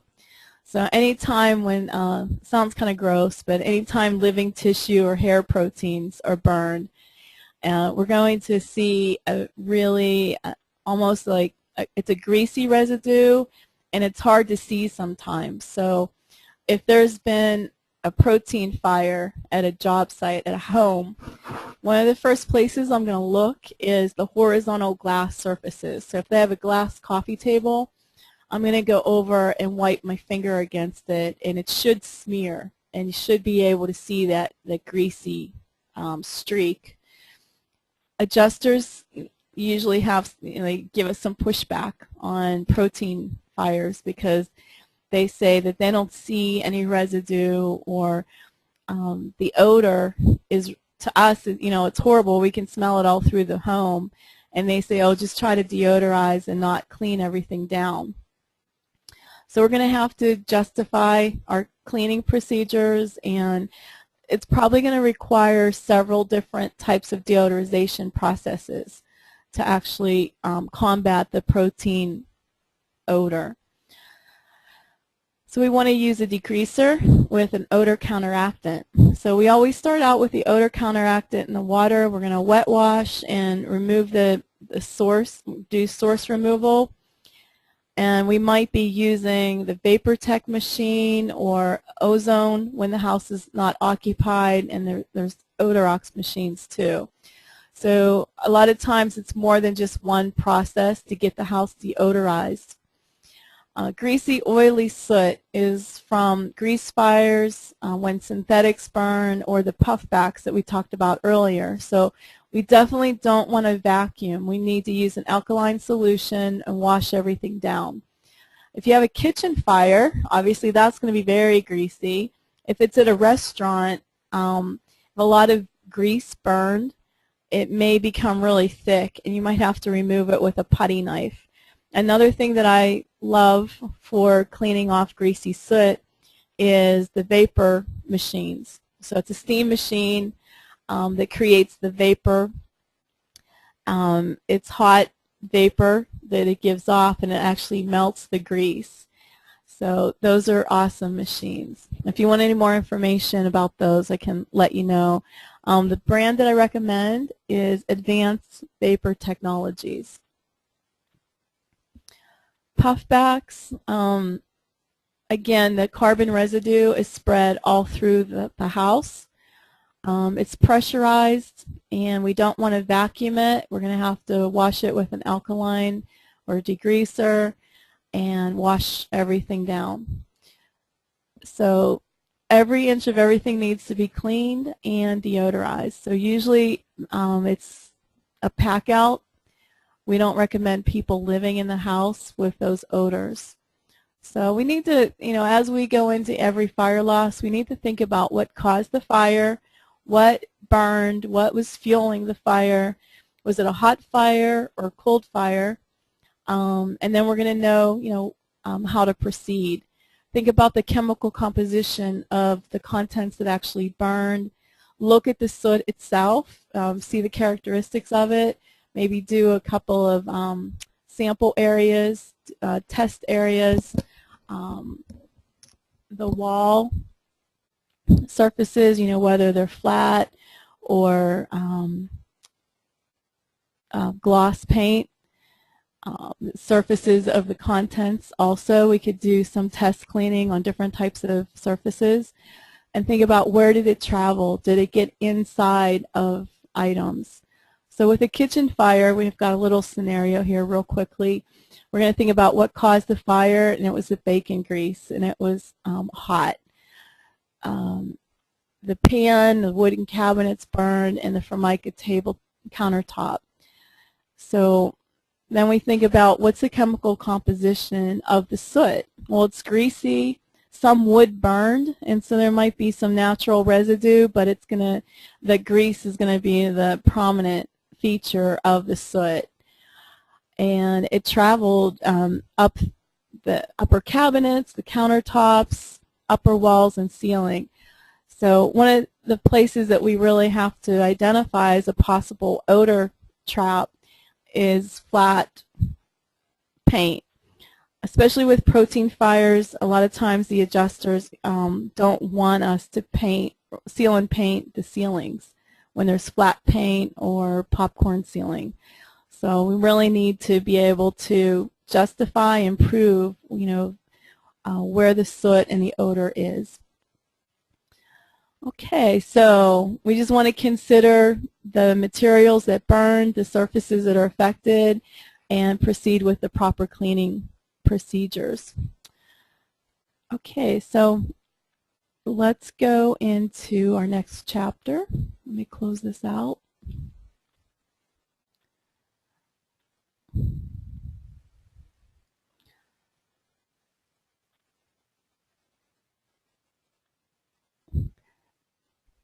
And we're going to go over some information about structure cleaning now.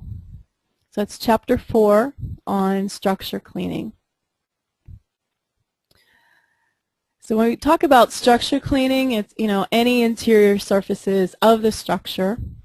So we've got a lot of different surfaces, and our starting point is the same as what we discussed earlier. We're going to have our staging area, some of the products and supplies that we're going to need for structure cleaning: ladders, extension poles, our fixie clamps like we see here, soot sponges, which are secured inside the fixie clamp, buckets, we might have ringer buckets, our cleaning agents, deodorizers, and our cleaning cloths. So our wet cleaning supplies are pretty basic. We're going to need a neutral cleaner, and we always start out with the least aggressive, especially when we're testing areas. I really like Murphy's Oil Soap. It's it's a very safe product.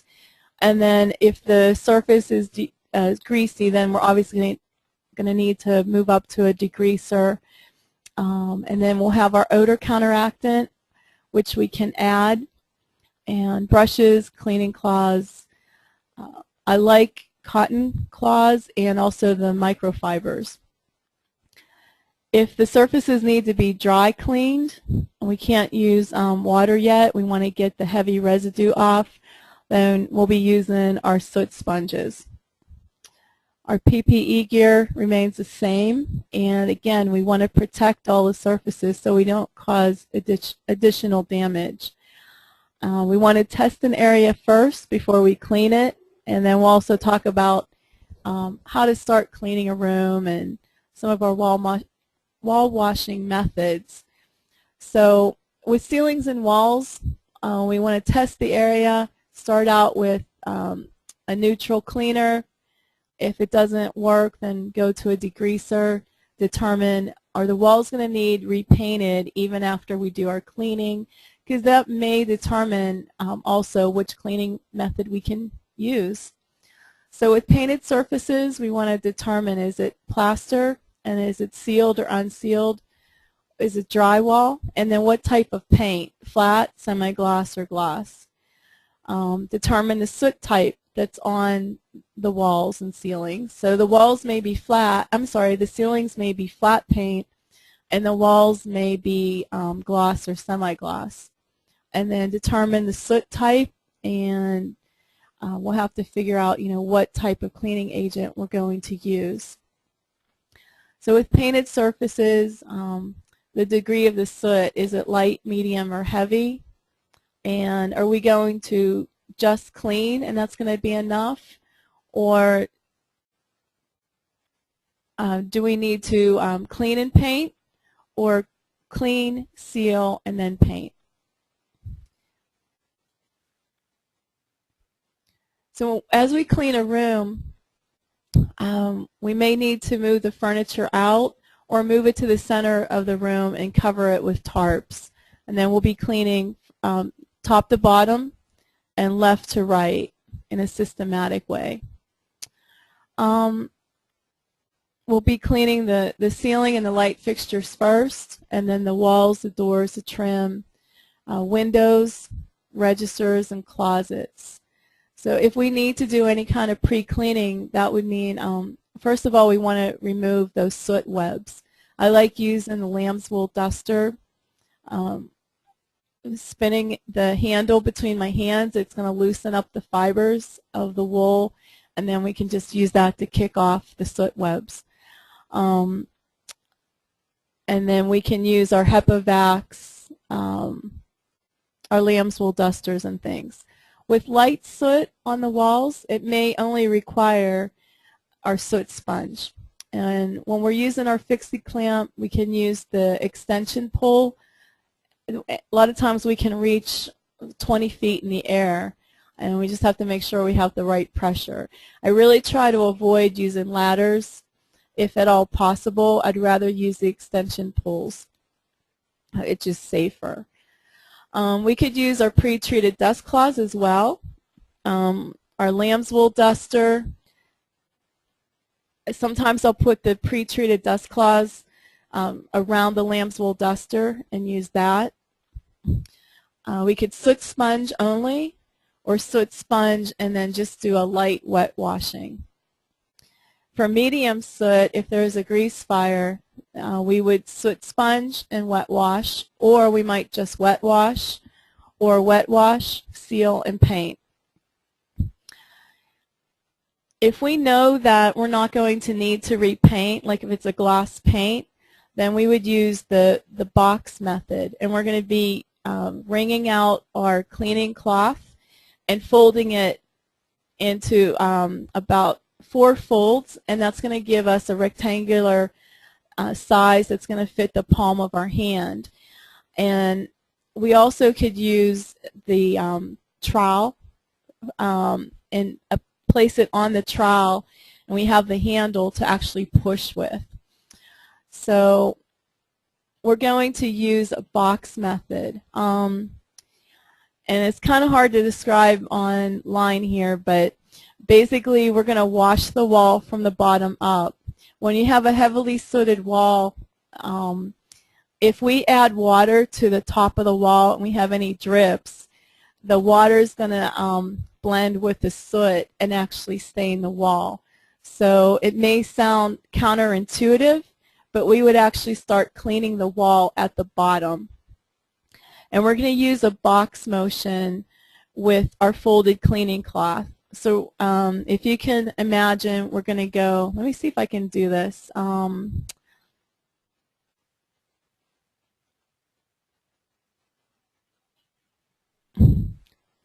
get creative here. We're going to have our square cloth, and we're going to start at the very bottom of the wall, and we're going to come over, up, over, down, and in. And that's going to create a clean square area. And then let me try something else with my marker here. Let's try this way. Here we go. Go left to right, and then up, over, down, and in. So when you have your cloth, all of those surfaces are going to be clean.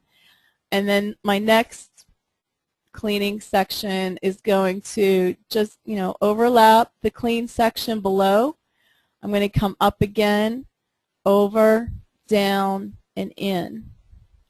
And I'm just going to continue that up the wall. As I do each block, I'm using one section, a clean section of the cleaning cloth. And with each new square that I clean, I'm going to switch my towel around and always work with a clean surface.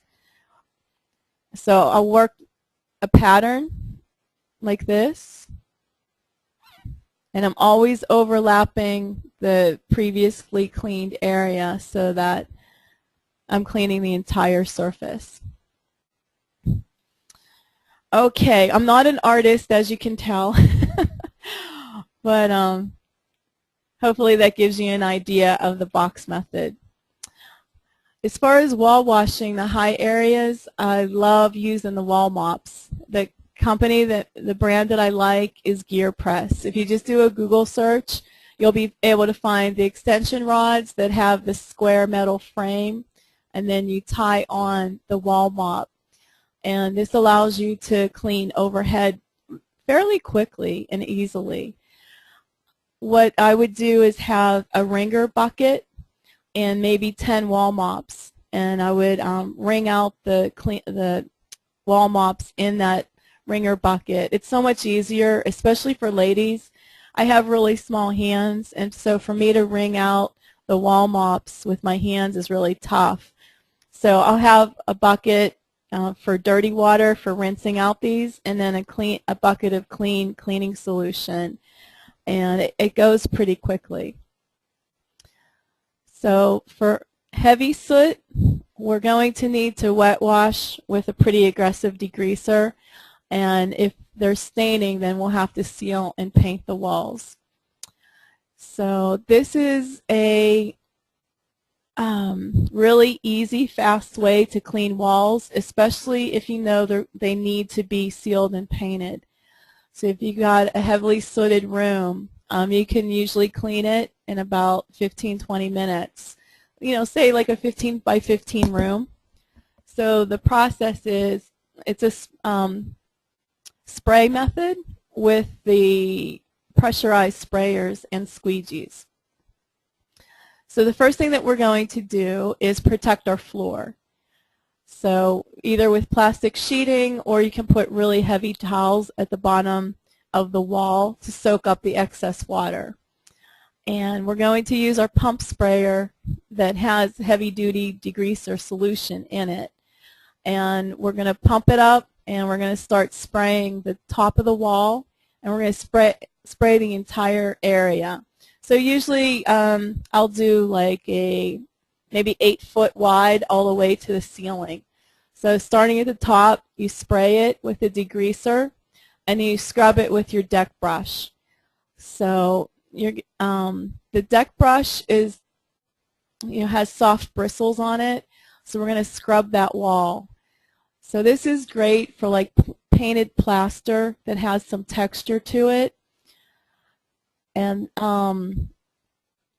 we're going to squeegee that down, and then we're going to go back and spray it again with clear rinse water, and then we'll squeegee again, and then you can use the shop vac to remove the excess water, or it's already collected in the heavy towels that you have at the bottom of the wall. So this is a really fast way to clean walls when you don't have to worry about what they look like. If you have flat walls that are heavily sooted, there's no way that when you wash them that they're going to be clean. It's guaranteed that you're going to have to seal and paint. So this is a really great way of cleaning very quickly. Okay, to clean metal, first as we're doing our walkthrough, we may want to wipe the metal down and protect it with a moisture barrier, and then as soon as possible go in and clean with an ammonia-based product or degreaser. We don't want the metals to start pitting. And window cleaning, I don't recommend using cleaning cloths. I really recommend using the squeegees. It's so much faster. With heavily sooted windows, obviously all the drapes and windows have to come down, detach the drapery rods and hardware to get those out of the way and clean those properly. A lot of times it's best to clean the rods in the ultrasonic machine because there's so many grooves and details, especially with the traverse rods with the cords. They clean up really well in the ultrasonic machine. And the squeegee method is the most effective and fastest way to clean our windows. So we're going to prepare a bucket of warm water. You can use the lamb's wool applicator and dip this in the water and run it over the windows and then squeegee the area. Another thing to use is a sea sponge. The natural sea sponges, they are very soft and they get into all the nooks and crannies of the window frame and clean those out really well. And then we're going to squeegee the glass, and we're going to tilt the squeegee at the top of the glass so that only about an inch is against the glass. Pull that across and then wipe across the glass all the way to the bottom. Another great way of using the squeegee method is if you have a large job, like say you have a cafeteria at a school or a church, and you've got a lot of flat surface tables to clean. You can clean the surface off with a cleaning cloth, and then to dry it, just go over it with a squeegee, and you can get through a lot of tables that way. With lights and ceiling fans, obviously we want to turn off the light, let it cool down before we start wet washing it. We may need to remove and clean the fan blades individually and all the globes and bulbs, clean the light fixture and the motor itself, and then replace everything. Again, here's our natural sea sponge for cleaning out the corners and ledges. These are great for the trim, the door trim, anything that has a lot of detail, even shutters, because the sea sponge conforms to all the different nooks and crannies. When we're cleaning out closets, we need to start at the top and work our way down, clean the shelves and rods. If any moving parts can be taken out and cleaned individually. With the metal tracks of sliding doors, we may have to take the doors off and lift the tracks and clean underneath the tracks and in all the grooves so that we don't leave any soot and odor behind. And then as we clean, we want to always step back and check out our work, have other people come in and look from different angles, and think about looking at the areas different times of the day as the sunlight is moving, around the house. You might come back at the end of the day and it's really obvious there's some streaks on the windows or on the walls. So we want to, if we get interrupted from working in an area, we want to come back in and really think about where did we really leave off so that we can start at the same point again. So this is easy to have happen when there's a lot of people working in a room or they're talking, they get distracted. So we always want to be checking each other's work and make sure that everything's been cleaned. This is a great profit center. We don't want to shy away from processing the books and documents, especially in a residential building or a small office or commercial setting. There's a lot that we can do, and a lot of it is setting the expectations, asking a lot of questions, and really determining what needs to be done and figuring out how we can do it. So we've got a lot of different scenarios where we would come in contact with documents. So home libraries, home offices, personal documents, photo collections, commercial offices, retail stores, and medical records. So usually home libraries aren't going to have a huge amount of books, and it just all depends on what they have. We've done anything from gift shops that had maybe 5 bookcases worth of documents that just needed to be air washed and wiped down. I just walked a job in Bakersfield 2 weeks ago with a client, and it was an elementary school, and it was their library. So they had thousands of kids' books. They were all soot damaged. So we needed to put together a not to exceed price on processing them. And it was going to be expensive. We had to give an estimate on 2 different rooms, and the cost that we came up with was about $50,000 to clean everything. The structure estimator was shocked because his reconstruction cost for those 2 rooms was $70,000. And he just felt that if a $50,000 contents estimate was submitted, that he would lose the entire job. But we have to really think about what's needed for processing the documents. if you've got thousands of books that have smoke residue, soot residue on them, and little kids are going to be handling them, then we need to really ensure that those books are clean and they're sanitized so that you're comfortable putting them back and having the kids handle them. So paper materials are very absorbent, and they're vulnerable to smoke, fire, and water damage.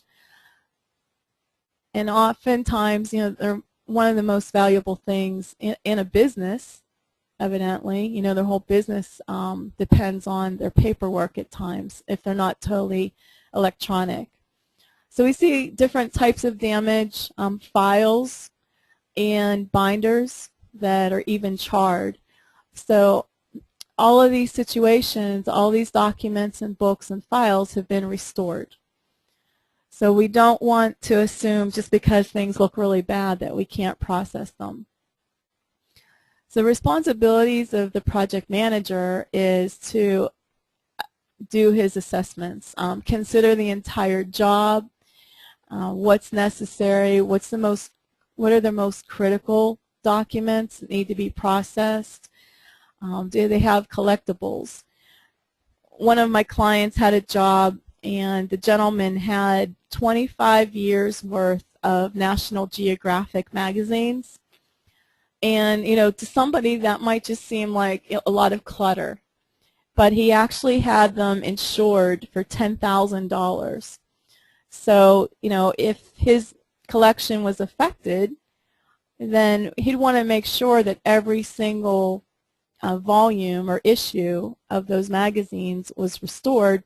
Otherwise, it would affect the cost or the value of the entire collection. So if we had a collection like that on one of our job sites, then that would become one of our main priorities.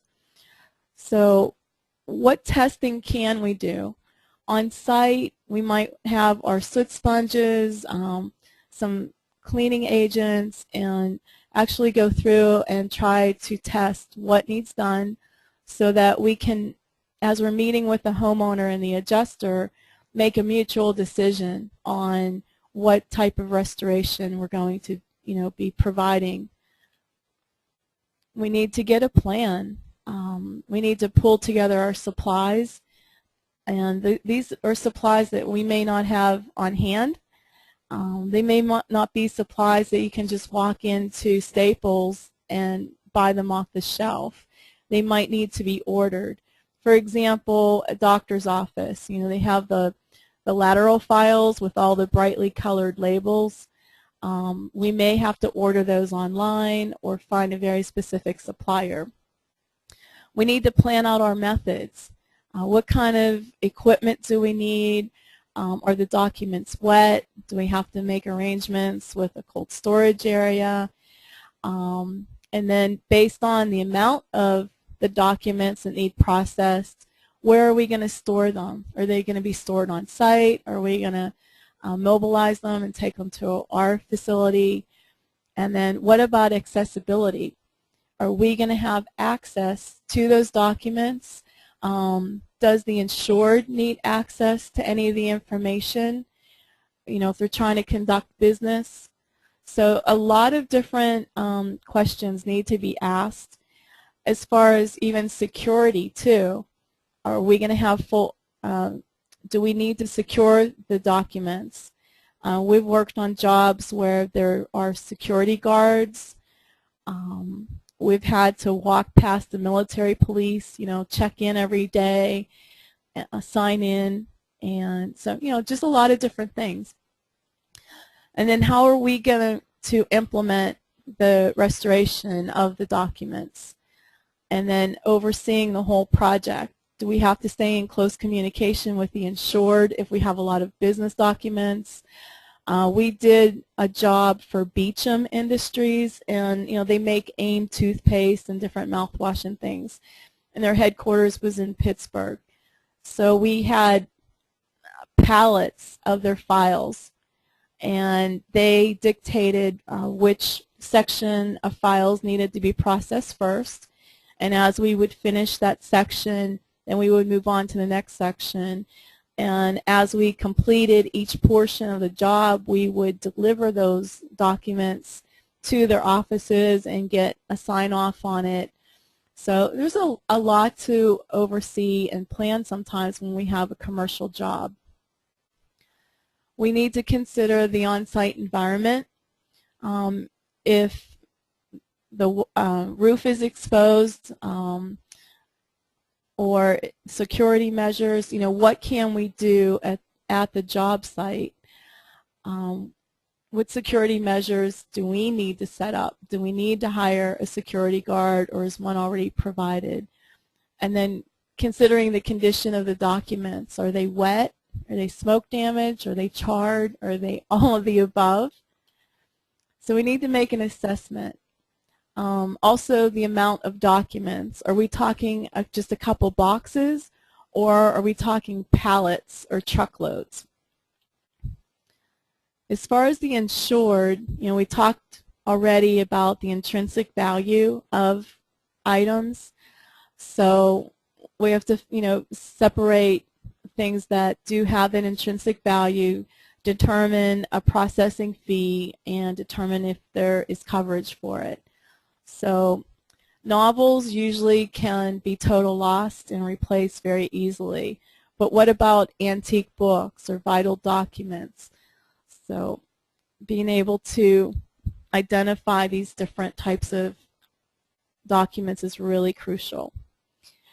And then what methods are you going to use according to the value of the documents and the needs of the insured or the needs of the damaged items. So are we going to stabilize the documents? And usually that means drying them. Do we need to clean them, disinfect, deodorize? What are we going to discard? What are we going to restore? What type of repairs are needed? And which items are going to be replaced? So if they're going to be replaced, we may be involved in writing up the total loss information, and we have to decide that what's going to happen to the originals. Do they need to be destroyed? Do we need to have a shredding service come to the job site and take away those items? And then the copies that we make need to be copied in such a way and stored so that we're returning them in the original format that we received them. So in order to stabilize wet documents, we can let them soak in a neutral clean water so that we can remove any kind of debris from soot or from mud if it was caused by flooding. And we need to control the temperature and the humidity, and basically we need to either dry them quickly or freeze them. And are there on-site freezers available that we can use in an emergency? Do we have freezers at our shop that we can use, or are we going to send them out to a cold storage unit? The other thing that you can consider are the, what do we call those? They're called reefers in the States, and they're the refrigerator units for the 18-wheelers. We can rent those and have them parked on the property of the loss or at our facility. As far as drying the wet documents, we'll need to set up a self-contained area. We can do this on site with plastic containment. We can use our drying room, or we can contact a freeze drying company. So document reprocessors are here in the States, and they can handle huge jobs. They can show up at your site and do the work on site. So lots of different options.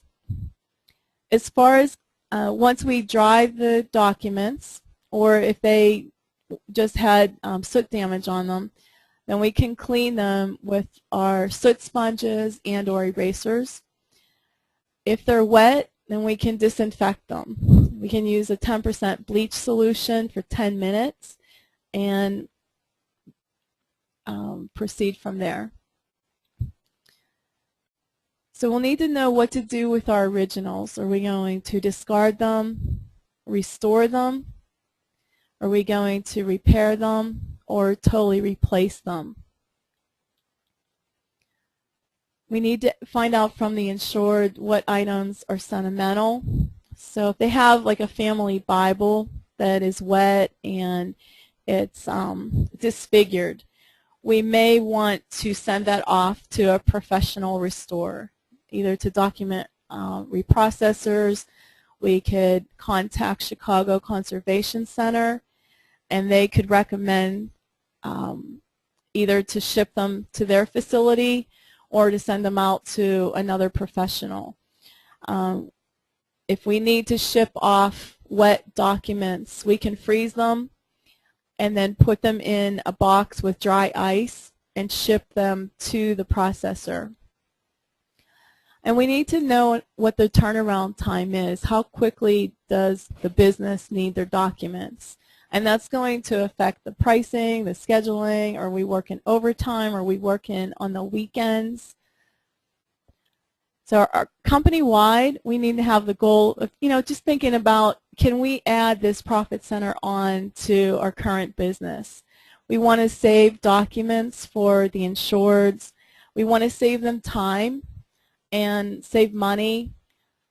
We also want to minimize our liability within our company. And we do all this by always starting out with the least aggressive method and then working up to what is needed. We need to decide, where are we going to process the documents? So is it going to be on site? We did a large library in Pennsylvania at a college, and we actually set up containment inside the library, and we had air scrubbers running, and there was mold contamination on some of the books. So we set up our containment, we cleaned off the books, and we were able to clean the entire library on site. Sometimes it's easier if we're able to bring the contents to our facility. We had a job once where a hospital had the sprinkler system malfunction, and the entire records room got wet, and they were storing the fetal monitor strips. So during childbirth at the hospital, the fetal monitor is running, and the paper is about 6 inches wide, and it's monitoring the mother and the baby's heartbeat. So those fetal monitor strips needed to be saved for like 7 years. Well, there were boxes and boxes of these things. So we had to palletize them, store them at the cold storage unit, and at the beginning of every week we would go over and pick up a pallet full of these fetal monitor strips. We set up a drying room with about 3 banquet tables set up in a row. So that gave us 24 feet of tables. And then we set up 4 rows. And we would open up a box of the fetal monitor strips and lay them out on the first table, and then the second table, the third, and the fourth. The drying, the dehues were set up.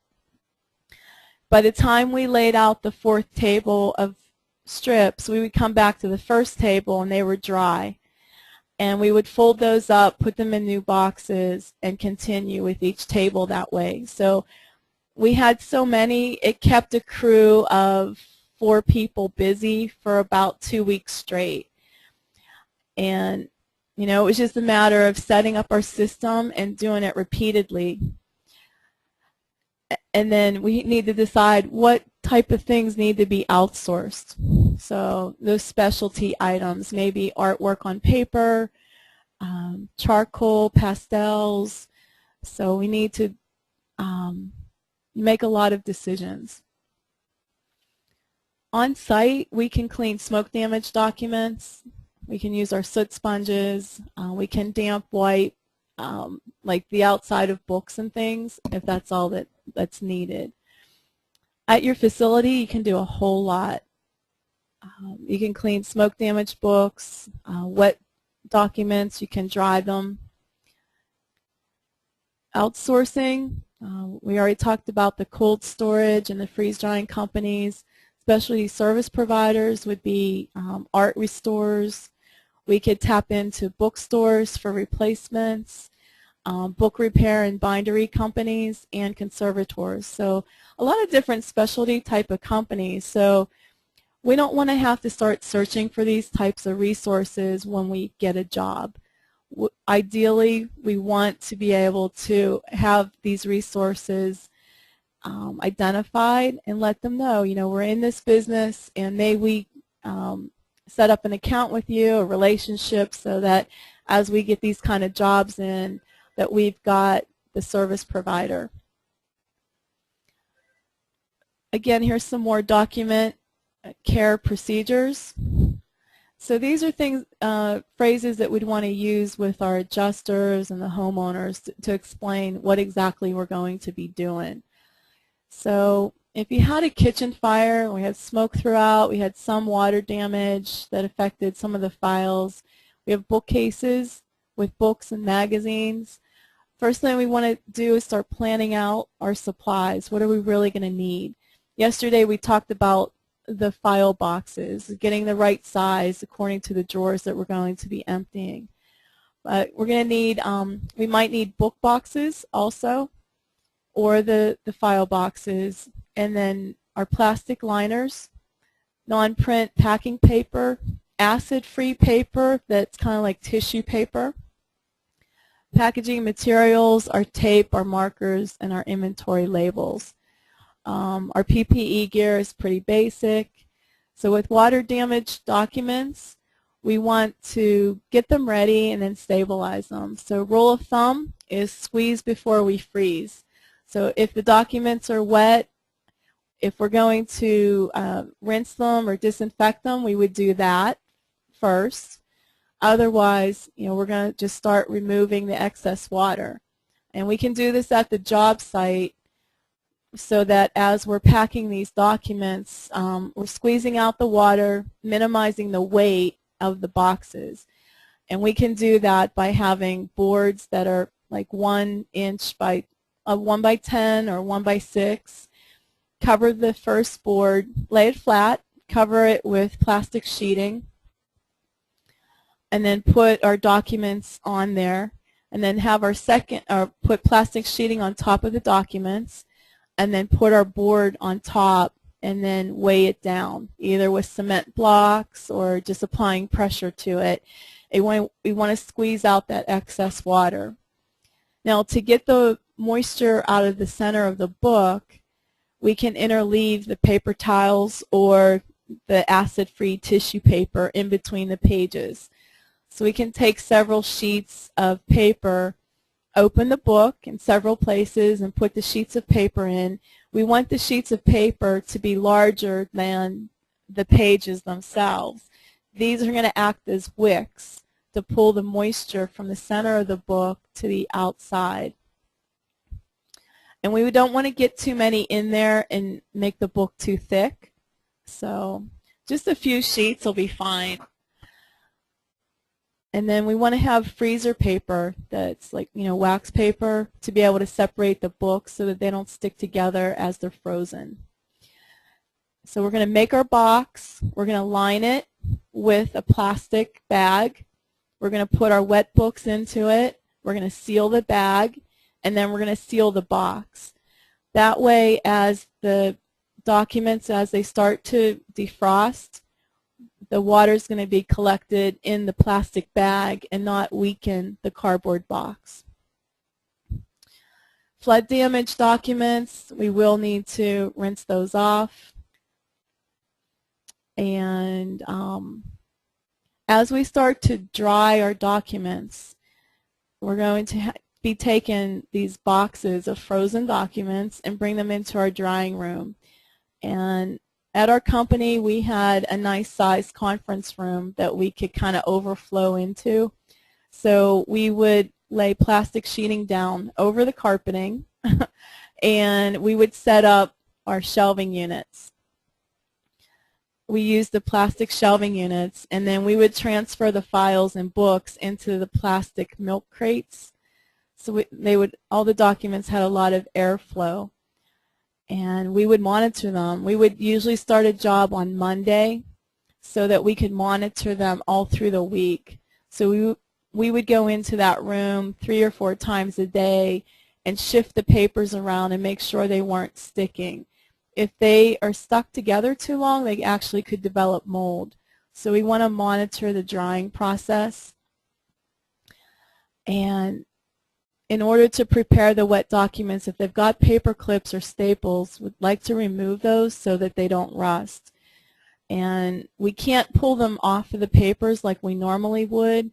So when they're wet, we need to actually lift open the paper clip and also lift open the staples.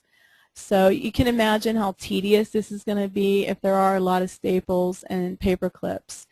And you have to factor that into the cost of processing the documents. With freezing small amounts of documents, again, you can use an on-site freezer, a freezer at your facility. They're pretty inexpensive nowadays, so I'd recommend having at least one available to you at all times. You can use a cold storage facility or hire the document reprocessors. With drying, we'll set up our drying room. Also, there's vacuum drying and freeze drying. And those are getting into some specialty equipment. So we want to use our DHUs. And with smoke damaged books like these, they can be wiped off. We can use our HEPA vac to get the heavy particulate matter off, or dust them off with our lamb's wool duster or pre-treated dust cloths. As we're packing, again, make sure that we're using our gloves. And we don't want to overpack or underpack those boxes. The proper way of packing books is when you have your box, we're going to create stacks inside the box. So we're going to put the largest books on the bottom, and then the smaller books will be coming, up in the stack. The spines should be running down the middle of the box. If you can imagine, if there was no filler inside the box and the pages were facing towards the middle, if there's any shifting inside that box, the pages are going to intermingle and get all wrinkled. So the rule of thumb is stacks with the spines down the middle, and then fill the voids with packing paper. We don't want to just keep pushing books in all different ways. The reason that we put them in stacks is so that the pages stay flat, especially with wet documents and wet books. If we were to have the book upright, the pages are wet, they're going to pull against the spine. If we have the books with the spine up inside the box and across, the width of the box, again, those wet pages are going to pull down against the spine. So I've been instructed by, different librarians in that stacking is the proper way to pack our books. Okay, we'll choose our processing location. We'll wear our gloves when we're unpacking our boxes of books. And here we have some pre-fire books. We've got all different types of covers. Paperback, leather, bound Bible. We've got library covers. We've got regular book covers and glossy magazines. So all sorts of covers and pages as well. Some of these are red. This one is like a brownish. We could have gold edges.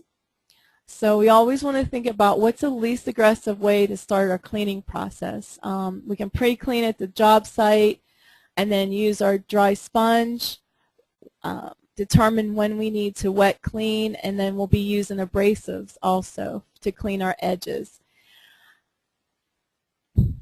So pre-clean to remove the particulate matter, and then dust our edges and covers. So here we're using the pre-treated dust cloth, and we want to start at the binding and wipe towards the outside edges of the book. We can use natural bristle brushes to clean off debris, and also our lamb's wool duster, especially with glossy covers. Hold the books tight and vacuum so we're not pushing the soot in between the pages. And then here are some dry cleaning supplies. Our soot sponge, and then Absorine. This is a product that's been used for years to clean wallpaper. You can purchase it from Absorine.com, and I'll be showing you this in a few slides here, how we use it. We're going to need natural bristle brushes. I usually get these at Home Depot. They're like 69 cents a piece. The cosmetic sponges are triangular shaped, and they're pure white, and they're a nice size for getting into details. And then our cotton swabs. So we're going to use our sponge to wipe off the edges of the pages and the covers, always working towards the outside edges. Now Absorine it kind of looks like silly putty, and it crumbles like an eraser. So we're going to take a small portion of it and roll it into a ball and then wipe it in one direction over the cover. So we're going to start at the center and work our way out. And it gets down into the texture of the leather and cloth-bound books and pulls the soot out of the texture. And then we just vacuum or brush away the crumbles. We're going to clean the head cap and the tail. We can use our soot sponge. And then our cotton swab is going to fit down into the spine, and also the cosmetic sponge. You can also cut up your soot sponges too. It's just that these cosmetic sponges are a different texture. They're smooth. If the book's only got like a light dusting of soot or other residue, we can hold them closed tight, vacuum them, or wipe them off on all the pages, and then open up the book and wipe that inner edge, that exposed edge of the covers. And we're going to wipe those off with our sponge. What cleaning supplies are going to be used when we have glossy covers? So Murphy's Oil Soap is a very mild cleaner. We might have to move up to a degreaser. Anytime that we wipe off the coated covers, we're going to use our cloth. Never spray the solution directly on the cover of the book. We spray it onto our cleaning cloth. As far as cleaning off the edges of the pages that are stained, we can use different types of abrasives. I like to go to Staples and get all different type of erasers and kind of make a kit for document processing. I'll get a little toolbox with a lid, that snaps closed, and just get all different kinds of supplies. So different types of erasers, and then different sandpapers. Emery paper is the cloth sandpaper that the plumbers use to clean copper fittings. It comes in different grits. So I would recommend just having an assortment of products on hand. So here we have soot stained edges. So first we're going to just try to use an eraser and see what we can pull off. If we need to get more aggressive, then we'll use sandpaper, and we're literally sanding away the dirty edges of the pages. Now edge refinishing, this gets a little trickier. If we have gold pages that are stained, we're going to clean them as best as we can, but we can actually reapply the gold. And we're just going to use gold paint. So we're going to need some clamps. I use the cardboard from the back of tablets. We'll need some paper towels. So we need 4 pieces of cardboard, and we're going to cover the inside and outside of the book covers. And then we're going to put paper towels into the spine and clamp everything tight so that we have easy access to the pages themselves.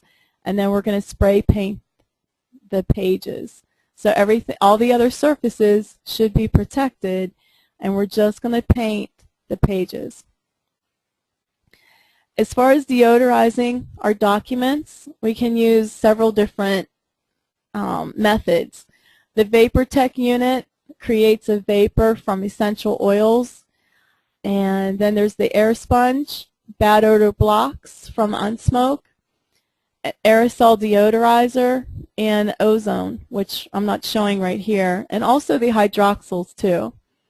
So we need to apply passive deodorization because we can't spray a deodorizer directly onto the pages, onto the paper. So we can set up the VaporTech inside of our drying room. So if we can heat up the room, the heat is actually going to help us off gas, and then we can use the VaporTech unit to deodorize. Bad odor blocks can be cut into quarters, and then each one can be taped to the inside of our box. When the box is sealed, it's going to provide residual deodorization. And then with the super concentrated aerosol deodorizer, we can just spray some of that onto the inside surface of the box itself. And then when we close the box, we'll have residual deodorization going on as well. And then we can use the ozone and the hydroxyls also. Now, to clean photographs, we can wipe them off with a soot sponge. Unsmoke used to make a photo cleaner and restorer. Since it's been bought out by Legends, they don't make the product anymore. So if you do a search on Google, there are some companies that, if you just Google photo cleaner, you can find companies that actually sell the product, and you can spray it onto the photograph, and it's going to remove the soot. With files, we can totally recreate them, as you see here. We can either rent copiers, or we could purchase small, inexpensive copiers and set up an assembly line process at our facility where we're literally copying every page of the documents, and then we're recreating the files, all the labels. So usually for like a 1.5 size box, it's about $250 to totally reprocess those files. So it's about $200, $225 per foot, just to give you an idea of what we have charged in the past. Okay, so if we're going to clean or copy and replace, we just have to decide what's the most effective, and we might be offering different options on each job. So binders and file folders can be totally replaced and relabeled, and then warped soil documents can be cleaned and then copied, and we have to decide what to do with the originals. So here are those books again, and after they've been cleaned, and then the file has been restored. So that's the end of this session. Let's get started with artwork. Chicago Conservation Center has allowed me to use their presentation, which is really great. It gives us the overview of processing contents. So they're obviously located in Chicago, and the RIA hosted my contents class, and Chicago Conservation Center graciously opened up their facility and allowed us to host there. So we had 13 people, and the contents class that I teach through RIA is actually a prerequisite for the CR program. So it was a great, intimate group, and we had our training area right outside of Heather Becker's office, and it was in the heart of her small contents processing area. So we were able to see some of the artists in action, and their labs were right there, and we got a tour of their lab area where they do a lot of their repairs. So it was a fascinating tour. If you're ever in the Chicago area, they are very open to let you come in and take a tour. So if you ever have the opportunity to do that, I highly recommend it. So what we're going to talk about today is just a brief intro to art and the type of information that we need to gather on our job sites, and how do we figure out values, and understanding the benefits of using a conservator and some of the techniques and procedures that the conservators use. So the difference between a restorer and a conservator, have you ever thought about it? A restorer actually mitigates damage and cleans and restores things to a pre-loss condition, whereas a conservator, they stop the damage. So on high-value contents, things that are centuries old, they're not trying to turn back the hands of time. They're basically stopping the hands of time. And they can make repairs and things, but they're not making huge alterations to the pieces. So moving on, as we encounter pieces of art or antiquities on our job sites, it's really important to ask a lot of questions of the homeowners, because they're the ones that have the most information about their pieces. So ask them, what pieces of artwork do you have? And then ask questions about the value, or when it was purchased, what are the vulnerabilities of the pieces. And then we need to determine what emergency handling procedures we might have to implement, and help to determine if conservation is an option. So art, how do we recognize it on one of our losses? It comes from everywhere. There's so many different types of artwork, so many different mediums. So it's a global marketplace. We're going to find that art is distributed all around the world. There's private dealers, museums, and galleries. Thousands of artists. Some of them are really well known, and then millions of unknown artists.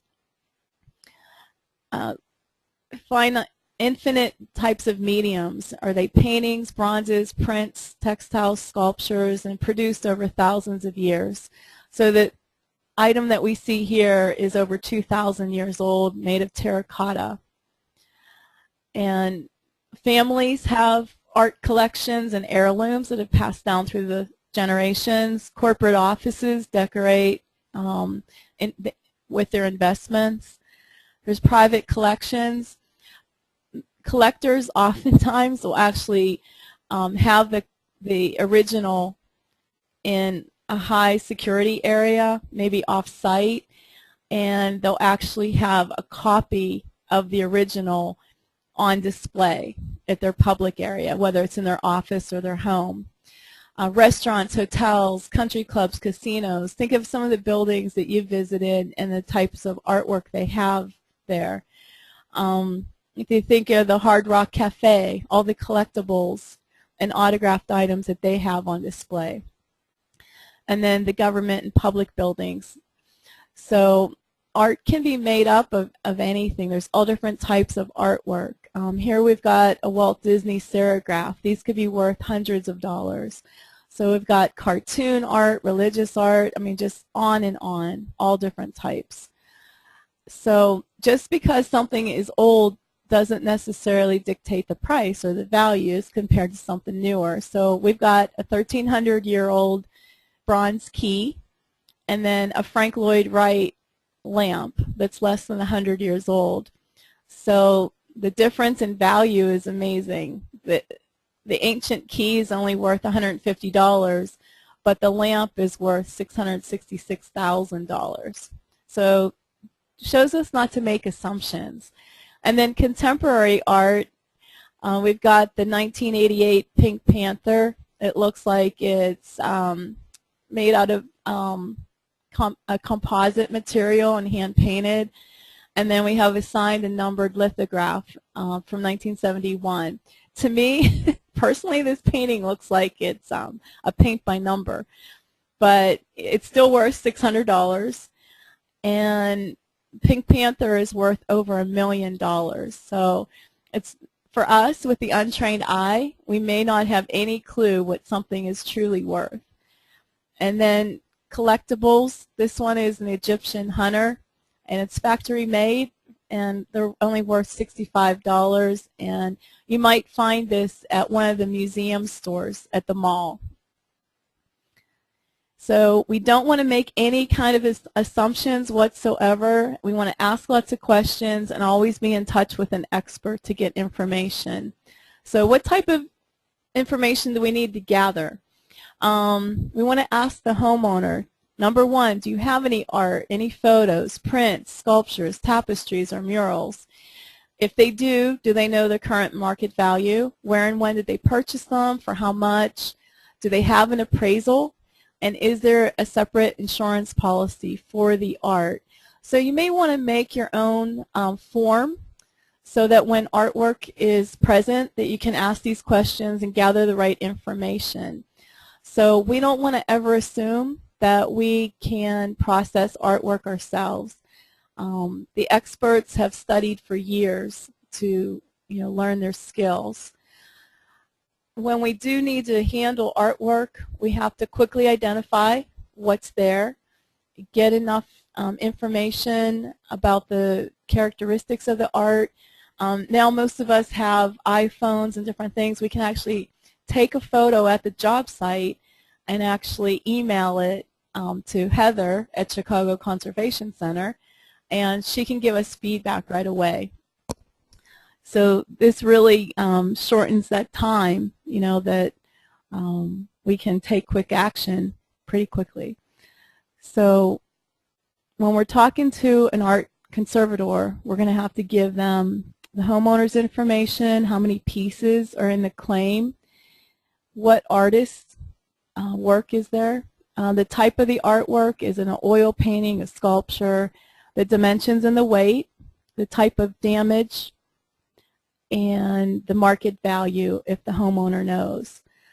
So we always want to take the artwork out of the area of the fire, the water, or mold damaged environment as quickly as possible. And we don't want to shock the items, so if it's winter time, we don't want to quickly put them into a heated room. So we might have to transfer them maybe in the vehicle and then get them into a secure place. So we don't want drastic changes in temperature and humidity. Another rule of thumb is never lean water damaged items upright. We want to lay them flat. So if you notice the photo here, imagine if this was just leaned upside down. All the water, all the staining is going to go to a very centralized, concentrated area. So we want to lay the wet items flat, and we want to wipe the surface of never wipe the surface of a wet painting. So when it's wet, the paint can actually separate from the canvas, and then it's going to be loose, and we can easily wipe it off, which is bad. If there are any chips, some of the paint has chipped off, we want to collect all those and save them in an envelope or a Ziploc bag and keep them with the artwork.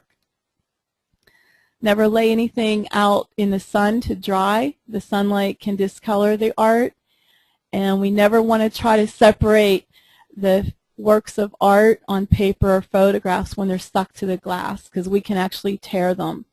So we want to leave everything in place and then put some strips of tape on the glass itself to prevent any breakage while it's in transit, and send everything to the conservator. The wet photos and books can be sent overnight in a cooler with gel packs or dry ice, and we don't want to ever try to dry wet works of art ourselves. Regardless of how bad an item looks, we never want to assume that it's a total loss. So you're going to see here there's a lot of things that have been restored that were in many different pieces. So how do we figure out the value? There's personal value versus the current market value, and they don't always match. So we don't want to make any assumptions. So this painting was found in the basement of a low-income family, and yet after it was conserved, restored, the appraisal value was $15,000. The family itself probably had no idea of the true value of the item. And then this piece came from a multi-million-dollar estate, and it's only worth $175. So it looks like it might have been hand-painted and things, but the value is pretty low. So it just shows that values are subjective. According to the market value, of current world conditions, the status of the artist affects the value. So, after an artist has died, the posthumous value usually increases.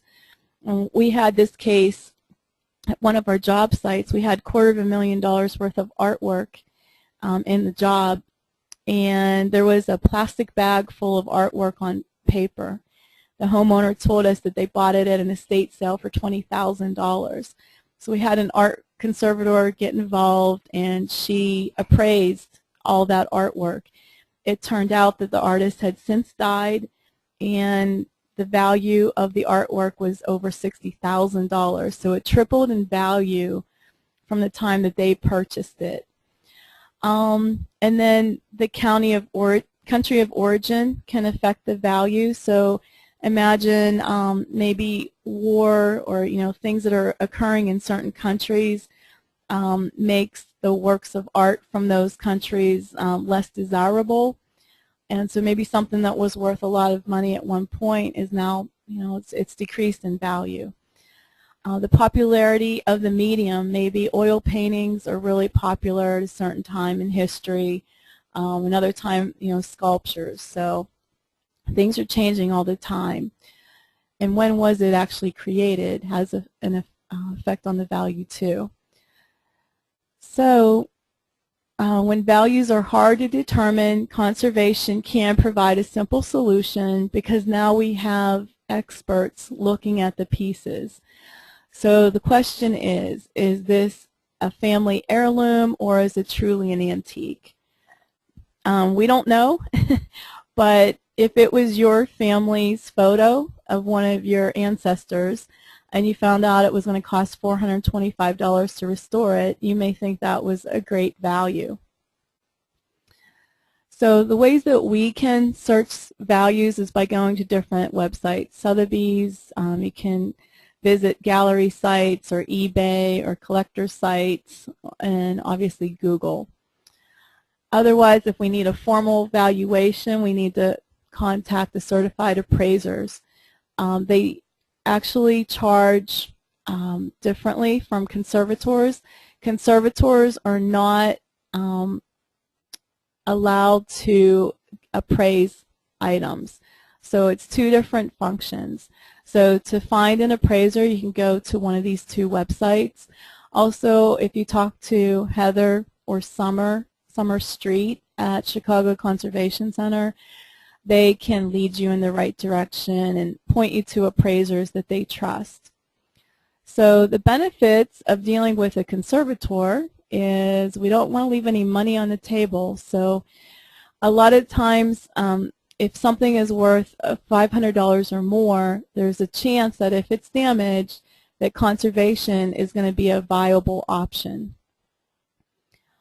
And we want to restore works of art because, number one, it saves the insurance company money, and then it preserves the unique items, and it offers value to your customers because, they've they've had this piece, they've collected it, they probably searched for it, maybe they traveled across the world and they were on vacation and they purchased it.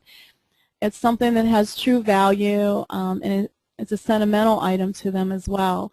So they want their works of art usually. And then once we get a conservator involved, it's going to limit our liability issues as well. So number one, conservation saves money. So the value for these 4 items is $4,700. Okay, so now to have them conserved, it only costs $1,300 and saved the insurance company $3,400. These pieces, look how damaged this lion is in the box. These 3 items are worth $12,000, and it costs $3,200 to preserve them, to restore them. So it saved $8,000 for the insurance company. And then water damage. This water damage was caused by a pipe leak, and the restorer thought that it was irreversible. But actually it was just the varnish on the surface that had oxidized. So once they removed that varnish, they probably removed years of staining from cigarette smoke, environmental stains, whatever, and now underneath the painting is actually preserved. And that is the purpose of the varnish. So that was all that was needed, and it cost $750, and it saved the insurance company $9,200. So we don't want to miss out on providing a really good solution for the homeowner and for the insured. So we want to be able to have conservators on call so that if we need answers quickly, that we can provide them and also provide a solution. We don't want to lose out on jobs because we don't have the right experts available. If your competitors have good relationships with all these different service providers, then they could start looking like the go-to company for contents, and we want you guys to be the go-to company for contents processing. So establish your relationships with conservators and other experts. This piece of artwork is 6 feet high and valued at $12,000, and this was water damaged as well. It cost $1,800 in repairs and saved $10,000, and it's a beautiful painting. So conservators preserve unique items. This painting suffered heat damage. It cost $1,200 to restore it. And this water damaged painting cost $325. They probably just removed the varnish again and saved $23,000. A water damage etching of William Penn. You can see a lot of charring and the paper has started to warp. They actually trimmed really, really close to the image, did all the repairs to the image portion, and they remounted it, and it cost $750, and they saved the insurance company $1,200.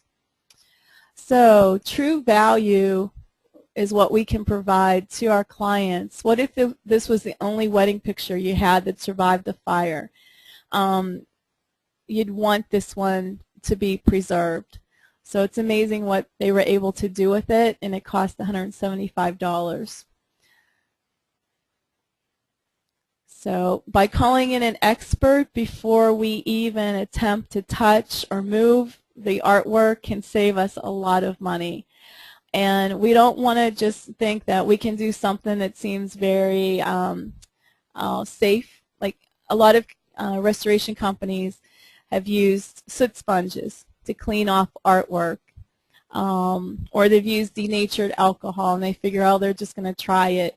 Well, if we ever are going to try to test anything, it needs to be on the very back of the canvas where it's not showing.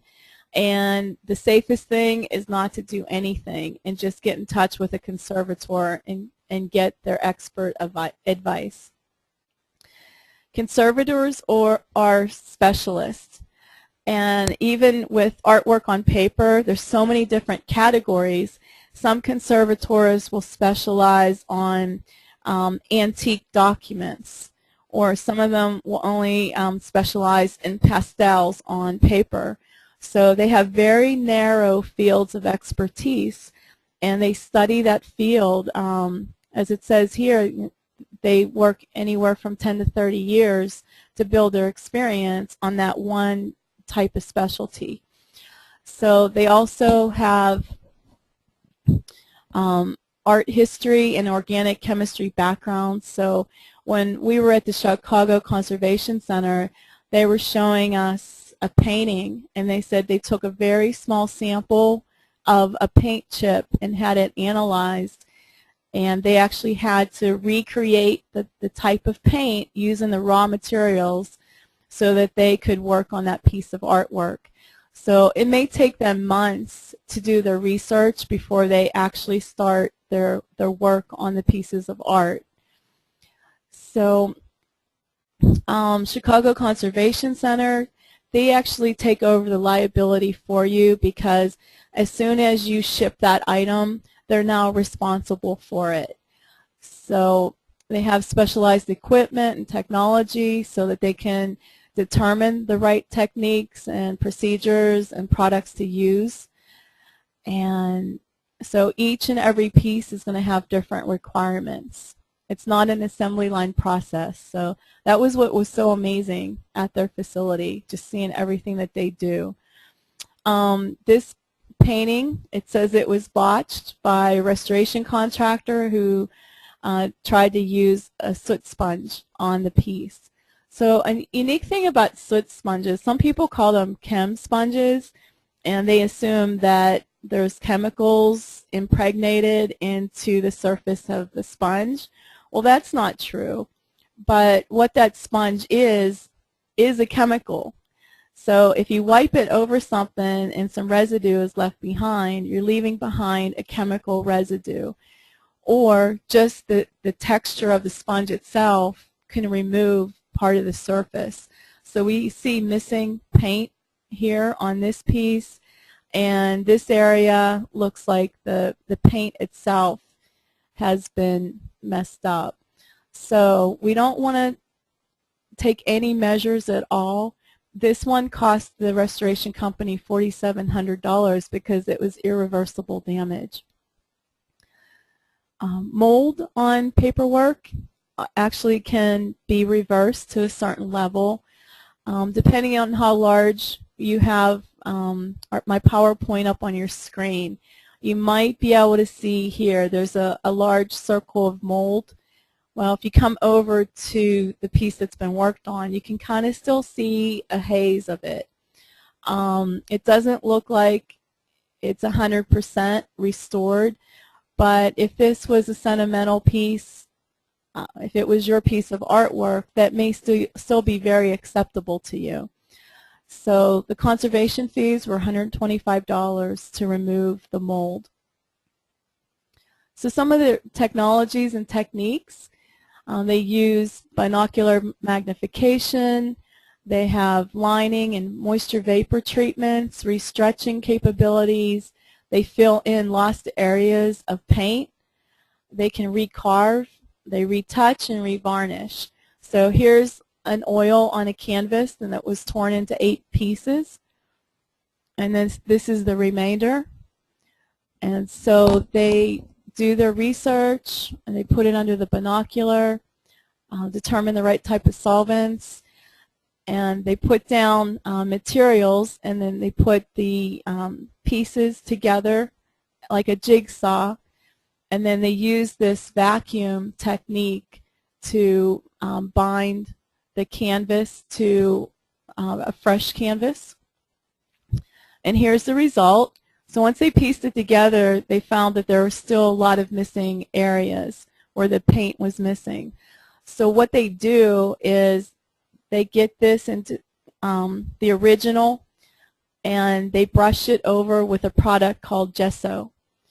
And it's kind of like a varnish, and it seals the original work of art from the repairs that they're going to do. And then an artist is going to fill in all those missing areas with paint.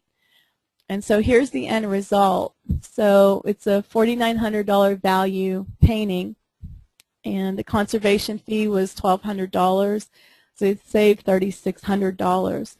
The unique thing about this process is because the repairs, the fill-in painting was done on top of the gesso, if 5 years from now they find out that the technique that the artist used wasn't really the greatest and there's an artist who has better skill level, they can actually remove the repair painting and get it back to this level and then repaint it.